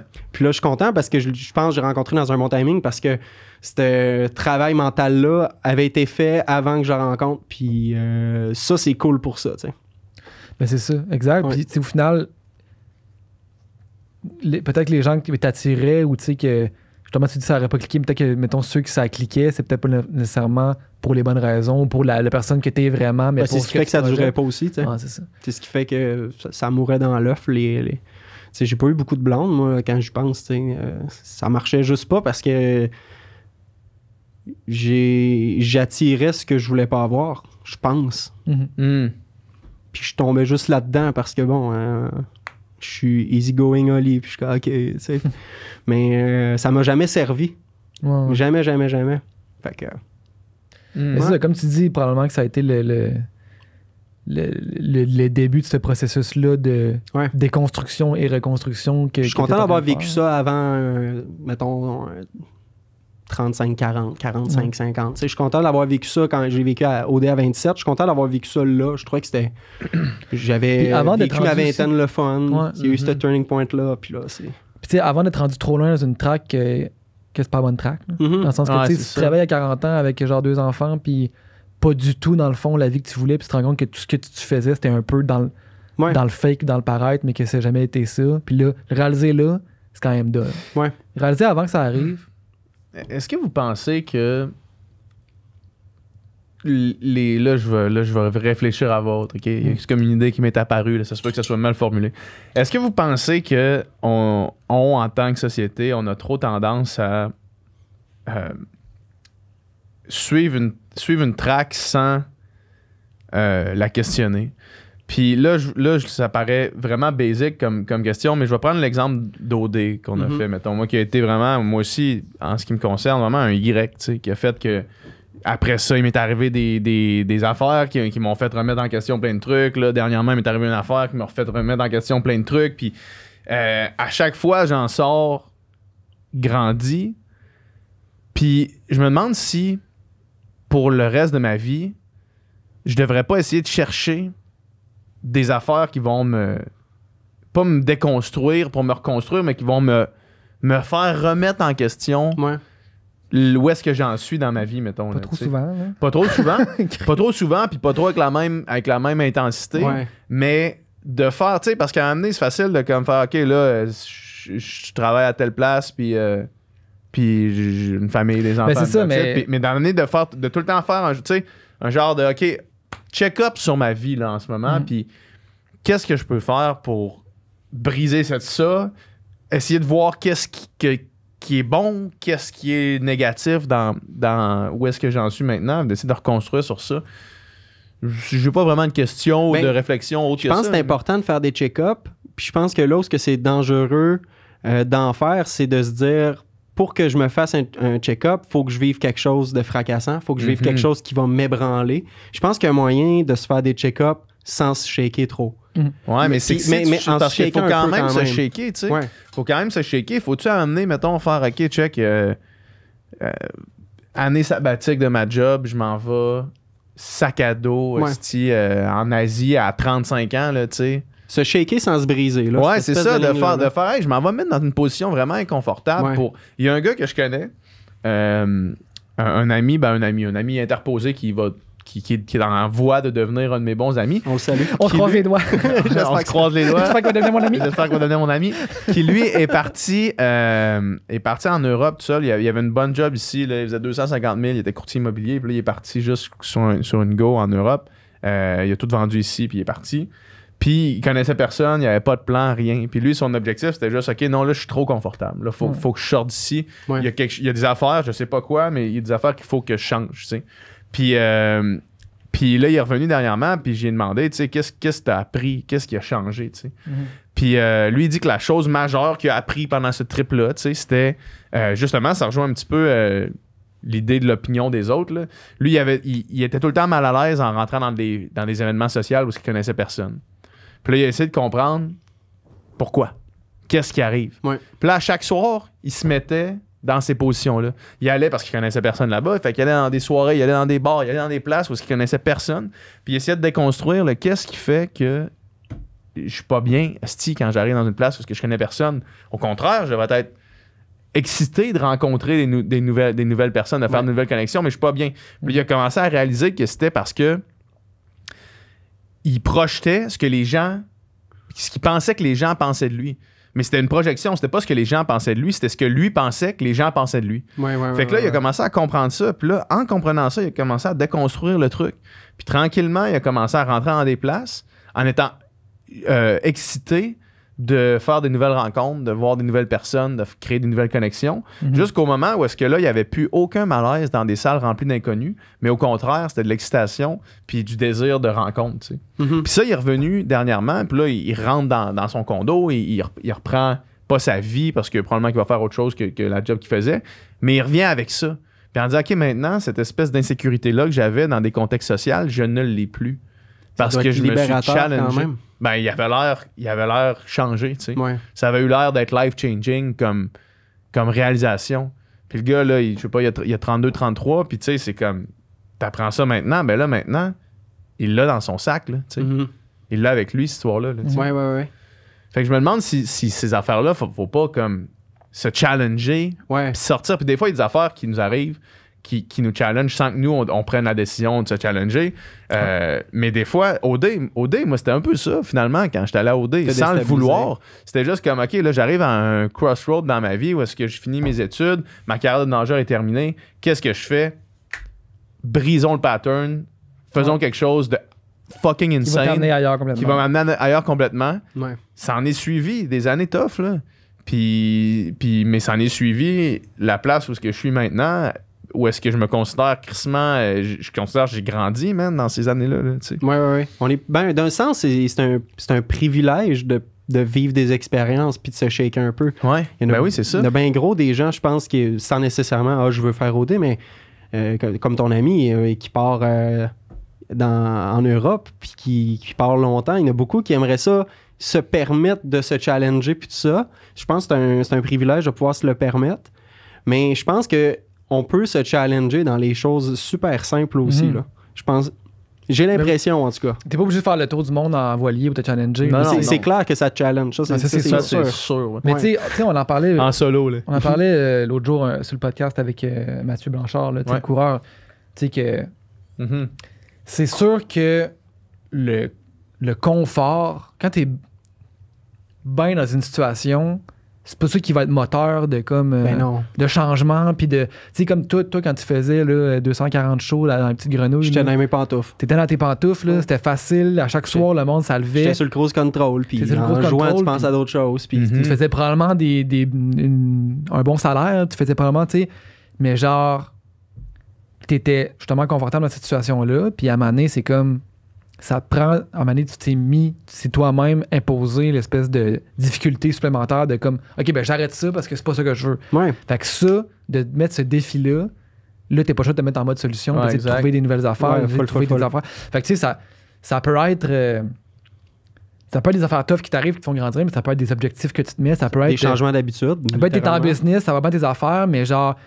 Tu peux juste continuer de cruiser ou prendre un esti de risque qui va te faire que tu vas être obligé de comme trouver des solutions, tu sais. Fait que ouais. Mais c'est correct une fois d'être confortable dans ses affaires quand tu as l'impression que tu es à la bonne place. Mais quand tu es confortable dans tes affaires et que tu n'as pas l'impression d'être à la bonne place, c'est pas mal un bon wake-up call pour dire let's go. Déstabilise-toi un peu, essaie de te faire vivre des trucs parce que c'est... j'utilisais une phrase super kitsch pour signifier le fait que je voulais lâcher les barres, justement. Puis je disais à ce moment-là, c'est pas beau comme phrase, c'est zero words of wisdom, mais c'est genre... c'est pas en portant des pantoufles que je vais faire des grandes randonnées, ça c'est clair. Puis à ce moment-là, je m'en rendais compte parce que des fois, je faisais des rentrées universitaires, il y avait 800 personnes, puis le show fonctionnait au bout. Puis... On dirait que ça me... Sortais pas de là. C'était le fun, là, mais... je punchais in, je punchais out. Puis là, à ce moment-là, j'étais comme, non, t'es un peu, là, t'es chanceux de faire ça, man. Là. Ouais. C'est une petite chance, puis tu le vis plus. Fait que, OK, t'es clairement pas à bonne place. Ouais. Mais c'est ça, moi, tu sais, mettons, ce feeling-là, en faisant un peu la même affaire que toi, faisant des shows, je l'avais au début, tu sais. Premières années, c'est comme, OK, c'est malade, puis on construit de quoi, puis là, le monde tripe, puis là, c'est comme, on donne un bon show, mais à un moment donné, c'est comme, rapidement, t'arrives au genre de plafond que tu peux aller en faisant ça. Ouais. Puis là, tu le fais pendant un bout, puis à un moment donné, c'est comme le jour de la marmotte, là, tu te dis, OK, non, ça peut pas être ça. Il suffit de 2-3 gigs brunes consécutives, là, puis là, c'est la vie au complet qui est vraiment en question. C'est une estime belle cette vie. expression-là. C'est une estime belle vie de gars de 23 ans ou de 25 ans, tu sais. Ben, c'est le meilleur timing. Mais c'est pas la plus nice vie de quelqu'un de 45 ans qui a une famille, puis que, tu sais, à un moment donné, c'est comme, ça devient un lifestyle moins évident, puis c'est ça. Fait que ça fait son temps, mettons. Clairement. Puis toi, ça doit pas te manquer non plus, là, ce que je peux comprendre. Non, ben c'est ça, tu sais, moi, dans le fond, un peu comme toi, moi, la pandémie, c'est arrivé à un moment où est-ce que ça faisait longtemps que j'essayais de me distancer tranquillement, mais jamais être capable de couper le cordon complètement, là, tu sais. Parce que veux pas, le cordon, c'est une petite corde financière. Ben, c'est une stabilité financière qu'en musique, t'en as pas tant que ça. Quand t'en as une, t'es comme, j'allonge ça. C'est ça. C'était ça qui payait mes affaires, puis c'était comme, OK, ben... Puis là, finalement, de fil en aiguille, tu finis par rester là-dedans, puis pas avoir le temps de faire ce que tu fais. T'es tout le temps à moitié. Puis la pandémie, ça fait comme du jour au lendemain, boum, c'est fini. Là, on n'a pas eu le choix. Là, mets-toi en mode solution. Trouve de quoi de nouveau. Réinvente-toi, c'est calme, mais genre, ça faisait chier à se faire ça des fois, mais pas le choix, tu sais. T'as pas le choix. Puis là, tu sais, mettons. T'es-tu beaucoup réinventé? T'as-tu fait des job-in ici et là? T'as-tu essayé des affaires dans ce moment-là? Non, mais j'ai juste comme. Aller plus all-in dans ce que je faisais à temps partiel. Projets originaux. Travailler sur des projets vraiment de création. Ouais. Des projets qui me font vraiment triper. Ça a paru que tu as pris le temps, man. C'est vraiment bon ce que tu fais avec Ariane. Merci. C'est vraiment cool. Ah, c'est fin. Ouais. Non, c'est ça, tu sais. Fait que là, ça... Toi, t'avais aussi le studio en parallèle, puis le podcast, tu sais. Fait que c'était pas comme... Il y avait pas nécessairement plus de rentrée de monétaire, zéro. Là, c'est ça. C'est ça, puis... Il y a eu la PCU, après ça, là, on a commencé éventuellement à se verser des montants pour ce qu'on fait ici. Fait que, tu sais, là, maintenant, la vie ne reprend pas vraiment son cours, mais tu sais, comme il y a eu des opportunités de comme que je rembarque dans cette trail-là. Puis comme, vu que j'avais eu le temps puis l'opportunité de comme m'installer plus comme il faut dans les affaires que je voulais vraiment faire, ben j'ai comme laisser le train passer, tu sais, puis ça va être sans moi, tu sais. Fait que, dans un sens, justement, cet obstacle-là, cette difficulté-là, qui est la pandémie, a fait en sorte que je me suis mis en mode solution, puis que je me suis reviré de bord, puis pour le mieux, dans le fond, tu sais. Full 100%. C'est cool, ça. Puis toi, t'as commencé à travailler sur tes projets musicaux originaux, dans le fond, plus sérieusement pendant la pandémie. Mais tu nous parlais au début que tu as eu à te réorienter quand les salles de spectacle ont fermé, mais te réorienter. Tu as eu besoin de couper les fins de mois? Là, j'ai essayé toutes sortes de choses. Quand j'ai vu, l'année passée, il y a eu le couvre-feu. Puis là, j'étais comme, OK, peut-être que je vais pouvoir recommencer à faire des shows. Puis là, les rumeurs disaient que ça allait Après le couvre-feu, ça? Après le couvre-feu. Puis à ce moment-là, ça faisait longtemps que j'avais sorti du stock original aussi. Fait que si je voulais faire des shows, il va falloir que je recommence à faire du cover. Parce que j'avais comme pas de nouveau matériel nécessairement à présenter à des bookers pour qu'ils me bookent pour des premières parties ici et là. Fait que j'étais comme, OK, les shows que je vais faire, ça va être cet été en cover. Puis à ce moment-là, j'étais comme, je suis tanné d'être chez moi puis de recevoir comme c'était la PCR à ce moment-là. C'est une belle béquille, mais... Je voulais plus m'appuyer là-dessus parce que je me sentais pas utile, je me sentais pas valorisé, je me sentais, tu sais, j'ai l'impression que si je restais chez nous encore trop longtemps, ça allait me nuire plus qu'autre chose. Fait que l'été passé, j'ai posé des piscines. OK. Ouais, j'ai fait ça quelques mois cet été. Puis j'ai redécouvert les joies de se lever tôt le matin.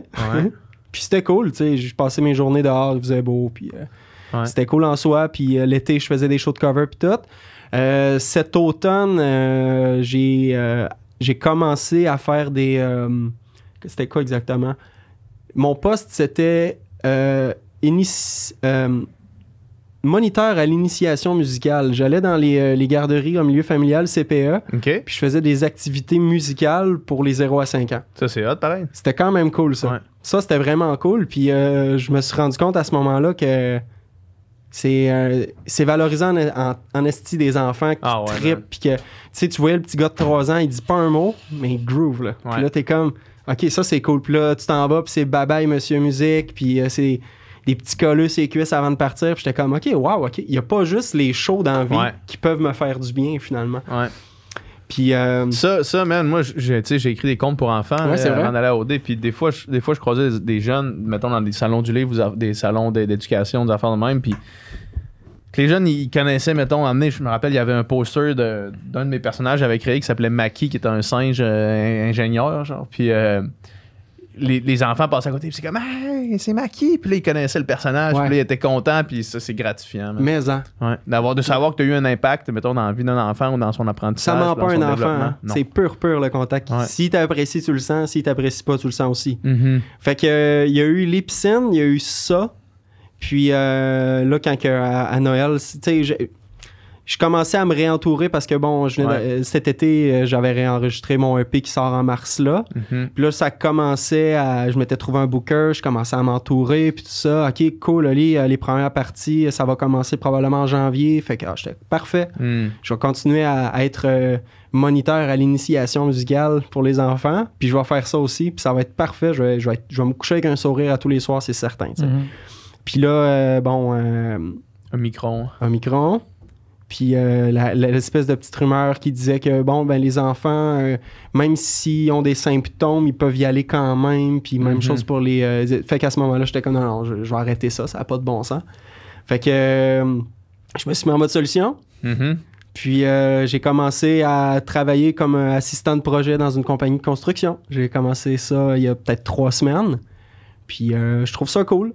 Je me lève en même temps que Gino, mais je trouve ça cool. c'est là que tu as tout le respect pour Gino maintenant. Gino, il est bon, le cadran, à 3h30, c'est du stock. Ouais. Les shows de radio du matin, là. Ouais. Décrinqués, là. Moi, ce que je trouve fou, c'est que les shows de radio sont même pas commencés quand je prends mon char encore, là.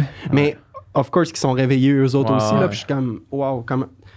L'heure que je me suis couché pendant tellement d'années, c'est maintenant l'heure que je me lève, tu sais. C'est fucké, hein? Fait que là, c'est ça, je suis en mode solution parce que, j'ai 30 ans, j'ai une hypothèque à payer, j'ai un char à payer, puis j'ai des responsabilités financières. Puis c'est correct aussi parce que, là, j'habite Montréal, mais j'ai hâte de me racheter autre chose, tu sais, puis d'avoir une maison. J'ai hâte de... Tu veux pas, je sais pas si vous autres, vous avez l'appel des kids, mais moi, avec l'automne, on dirait plus en plus, là. Je commence à avoir hâte à ça aussi. Fait que là, je suis en mode... OK, j'ai un objectif, qu'est-ce que je peux faire pour m'y rendre? Puis en ce moment, c'est de faire des heures dans une compagnie de construction. Puis je me croise les doigts, là. On a su cette semaine que les salles rouvraient à 50%. Fait que, en espérant que les premières parties recommencent aussi. Fait que ça ressemble pas mal à ça pour moi de mon bar, là. Ouais. Tu commences à... Tu check... tu veux-tu acheter à Montréal ou en dehors de Montréal? Si je gagne le million, oui. Ouais, c'est ça. Mais ma question, c'est poser la question, c'est y répondre. Ouais. Tu sais, probablement qu'avoir les moyens, je me poserais pas la question, puis je me dirais probablement que oui. Mais c'est quoi, mettons, t'as-tu un scénario que t'imagines, mettons? Ouais, full. C'est quoi? On dirait que mes racines de la Beauce, tu sais, en arrière de chez mes parents, je veux pas retourner en Beauce, là, ma prémisse est zéro, elle est pas là. Mais tu sais, j'ai grandi en Beauce, puis en arrière de chez mes parents, c'est un grand terrain, ensuite c'est une clôture, puis un champ dans des vallées avec des chevaux. Puis on dirait que je m'ennuie du gazon un peu. Puis mais je veux pas trop m'éloigner de Montréal non plus. Fait que Estrie peut-être? Peut-être plus la Nodière. OK. Ouais, la Nodière, je pense que j'aimerais pas ça. Ma blonde, elle vient du coin aussi, fait que je me dis, tant qu'à être à 3 heures de mes chums de gars puis de ma famille, aussi bien me rapprocher de la famille à ma blonde aussi. Mais ouais, la Nodière, je trouve ça beau. Je le découvre beaucoup depuis 2 ans. Puis j'aime bien ça, les lacs, les forêts, les rivières. Puis c'est pas trop loin de Montréal, fait que le scénario idéal, ça serait une petite maison là-bas, ouais. Il y a un appel de la nature. Moi, je le ressens beaucoup. Là. Moi, je le ressens beaucoup. Je suis abonné à des groupes sur Facebook qui m'envoient des... mais en tout cas, dans ma situation actuelle, c'est pour rêver. Là. Mais des groupes qui m'envoient des maisons de en Estrie, puis dans le canton de l'Est, Ouais. puis Sutton, puis C'est beau, Bromont, puis c'est des maisons comme abordables, refaites, avec un terrain fini, puis des montagnes pour aller courir dans ta cour arrière, là, tu sais. Ça donne le goût. Puis on dirait, moi, Montréal, ça m'a jamais rien fait. J'ai un attachement très fort à Québec, très, très fort. Je pense retourner à Québec plus qu'aller en Estrie, mais il y a comme un appel de la nature, on dirait. On dirait que je suis saturé, surtout que je réalise que 90% de ce que je fais, je peux le faire n'importe où. C'est ça, ouais. Tu sais. Ouais, c'est ça. Inconsciemment, on dirait qu'à Montréal, faut être là. Faut être Mais là. même, il y a du monde, tu sais, on a l'impression qu'ils habitent à Montréal, mais en fait, ils n'habitent pas à Montréal. Ouais. Tu sais, on a... Il y a du monde, il y a une fausse adresse. Genre, tu peux mettre une fausse adresse à Montréal, mettons, quand t'es Union des artistes. Là. Comme ça, dans un film, mettons, si t'aurais un rôle, puis t'habites, mettons, à Sherbrooke, mais là, ils veulent pas payer le déplacement puis tout. Fait que là, le monde, ils se mettent une adresse à Montréal. Puis là, dans l'Union des artistes, t'es à Montréal, mais finalement, t'habites, man, à je sais pas où. Là, puis là, quand t'as une semaine de tournage, ben, tu viens ici à l'hôtel, puis tu travailles. Là, tu sais. Ouais, c'est ça, parce que c'est une vraie affaire, ça. Tu sais, dans les syndicats, mettons, si t'habites pas la ville, ben là, faut qu'ils te payent les perdièmes. Faut qu'ils payent ci, payent ça. Fait que ils font juste. Puis ben, souvent, il se rend même pas à penser peut-être te prendre. Il va juste dire il est pas de Montréal. Puis toi, c'est ça. Puis toi, tu l'aurais pris, la job. Là, ben, mais tu l'aurais voyagé. Là. Ouais, c'est ça. Mais tu sais, genre Patrice Michaud, Vincent Vallière, qui sont venus ici, les deux, ils partent de genre. De Sherbrooke. Là. De Sherbrooke, là. Tu sais, ils habitent dans le coin de Magog, mettons, là. Tu sais, puis. Quand ils ont besoin de venir en ville, ils font 1h15 de char, puis c'est pas si pire dans le fond. Non, c'est pas si pire. Sinon, ils ont pu acheter une maison, puis ils ont pu faire leur petit nid, puis leur petite vie là-bas. Ben, tu sais, ils ont pas nécessairement besoin d'être 5 jours sur 7 à Montréal non plus. Tu sais. Non, exact, c'est ça. Et où la nécessité? Ouais. Si tu viens pour un show télé, un podcast, des entrevues, whatever, mais le déplacement vaut la peine. C'est ça. Si tu es invité à Tout le monde en parle, je vais venir, de Paris. Là, tu sais. Non, c'est ça. Ouais. Mais c'est ça, c'est clair. Mais c'est ça. Moi, ça faisait longtemps que j'avais comme l'appel d'essayer Montréal. D'essayer Montréal. Ben, mais t'es déménagé quand, Montréal? Ça, c'est spécial comme timing parce que, bon, je suis propriétaire d'un condo à Québec. Puis, début 2020, je m'étais dit, c'est là que je m'en vais à Montréal. Fait que là, je me suis trouvé un locataire pour mon condo à Québec. Puis, j'étais comme, dans les prochains mois, je regarderai pour me trouver de quoi à Montréal. Puis là, 1 mois et demi après, il est arrivé la pandémie. Fait que j'ai signé mon bail sans avoir visité mon appart. Fait que je suis arrivé en juin 2020 à Montréal. Fait que l'idée que je m'étais faite de Montréal en venant à temps partiel, je l'ai pas vécu en Je vais aller voir des shows, je vais rencontrer du monde. Je vais être là, je vais serrer les mains. C'est ça, je vais vivre la vie. Puis je vais enfin faire des packs de sang avec des gens. Y a-tu moyen de faire des packs de sang? Ma blonde, tu sais, moi, mettons, depuis que j'étais à Verdun, c'est tout le temps été la pandémie. Puis comme, t'es jamais allé à telle place, t'es jamais sorti dans telle. Comme, c'est la pandémie. Genre, depuis que je suis ici, depuis que je vis ici, c'est la pandémie. Genre, je n'ai rien vécu. Là. Mais c'est ça, t'as vécu le même truc. T'es arrivé à Montréal, là? Moi, j'étais arrivé à Montréal un peu avant, là, avant la pandémie, dans le temps, là, avec Cliana. Là. Ouais. On était dans le nord, on était dans Huntsic. OK. Après ça, moi, je suis déménagé dans Rosemont. J'habitais là. Il y a un coloc français. Ah ouais, Ouais. Brag. Habiter dans Rosemont, là, avec un coloc français, c'est genre de life. Là, relax, le brag. C'est ça que tu veux. Là, ça boit du petit nature, c'est bien. Puis après ça, je déménageais avec PH dans Verdun. Puis Verdun, c'est un beau spot quand même. Il y a un petit micro-climat. J'ai jamais tant vécu mon Verdun encore. On peut pas rêver Verdun en ce moment. Non, c'est ça. Ouais. Mais tu sais, moi, je suis quand même bien situé aussi. Je suis dans Rosemont, Petite Patrie. Je savais que le spot était cool, mais encore là, c'est triste de voir toutes les boutiques fermées. C'est plate, man. C'est beau voir ça vivant. Tu sais, on le voit un petit peu l'été, là, quand ça a envie d'avoir du monde sur les terrasses avec des plexis partout. Qui poussent parmi l'asphalte. Ouais. Mais c'est vrai. Ça, c'est un refrain, ça. Il y a un hook, là. Ouais, c'est ça.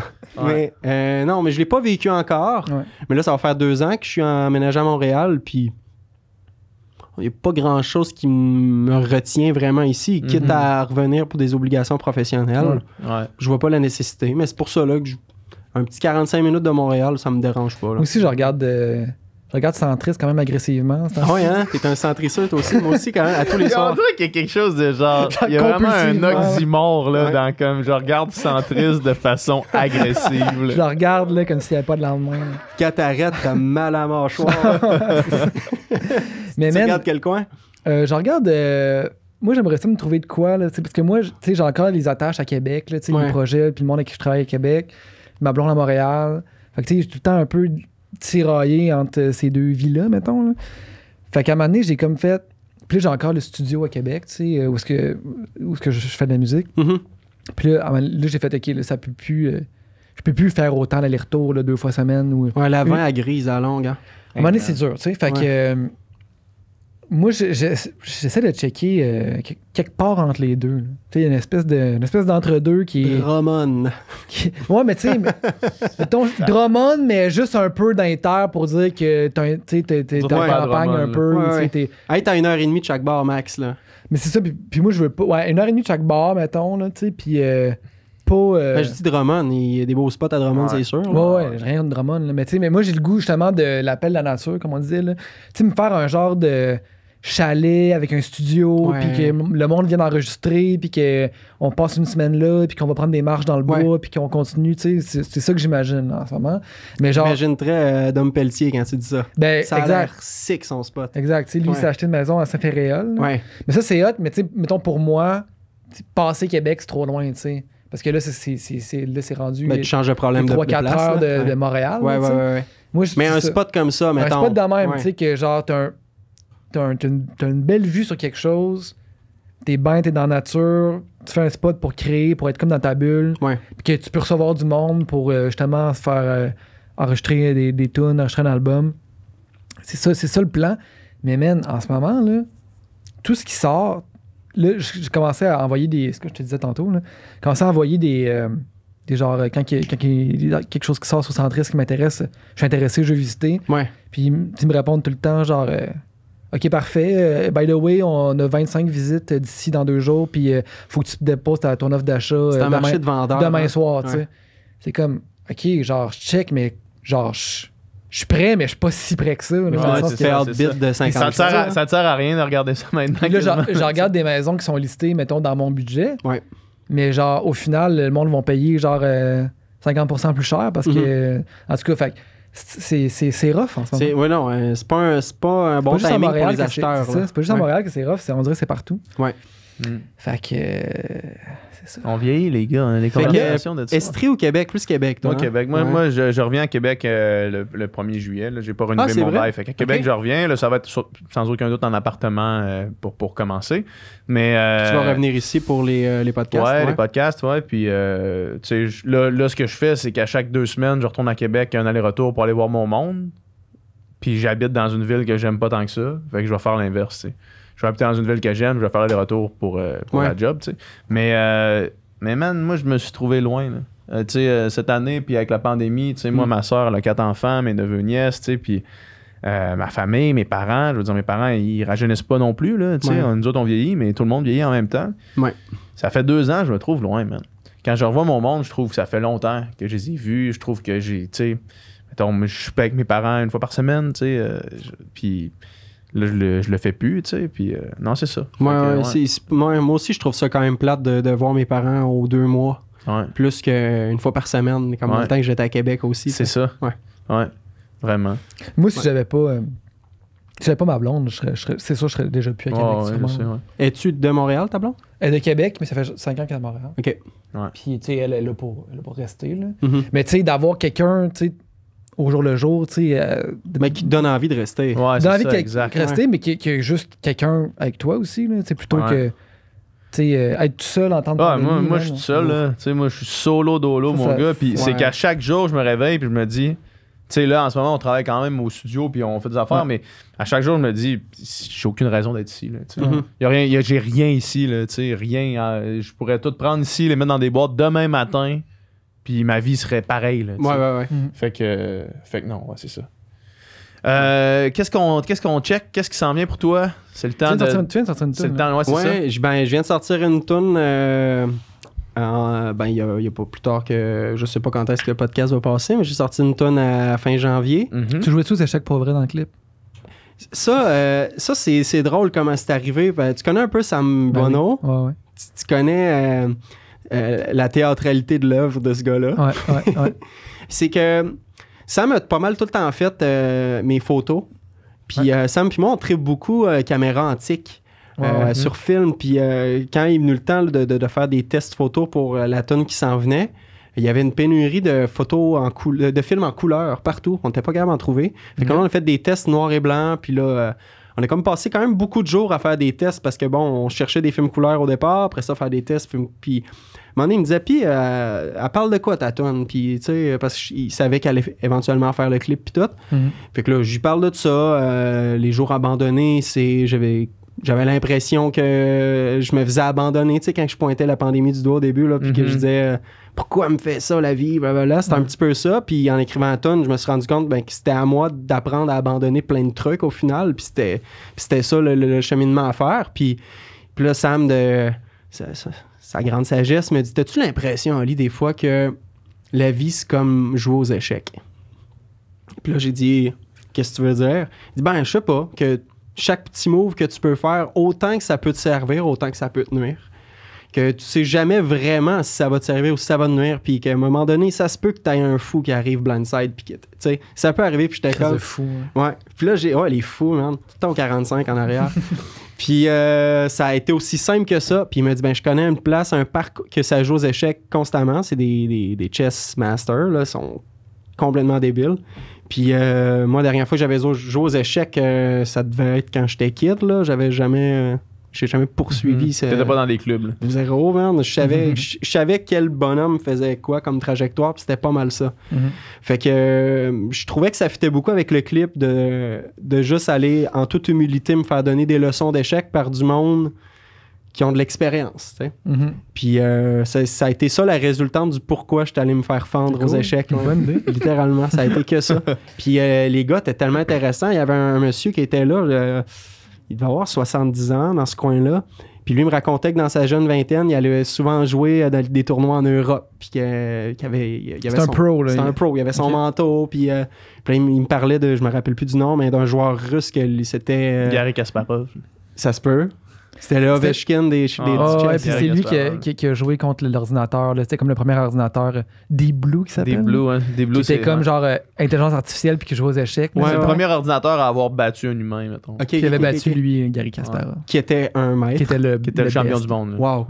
Puis en tout cas, il me contait ça. Puis c'était bien intéressant, le contact puis la rencontre humaine. Puis je suis content à date, la chanson... Elle est bien reçue en radio, puis ça s'annonce bien pour la suite. En tout cas, ça met un mini spotlight peut-être sur le EP qui sort le 4 mars. Fait que je suis bien excité de ça. Cool. Je vais me croiser les doigts aussi que les shows recommencent bientôt. Ça, on va croiser les doigts. Tout le monde se croise les fucking doigts, man. J'aimerais ça name drop des noms, mais je peux pas tant que c'est pas confirmé. Ouais.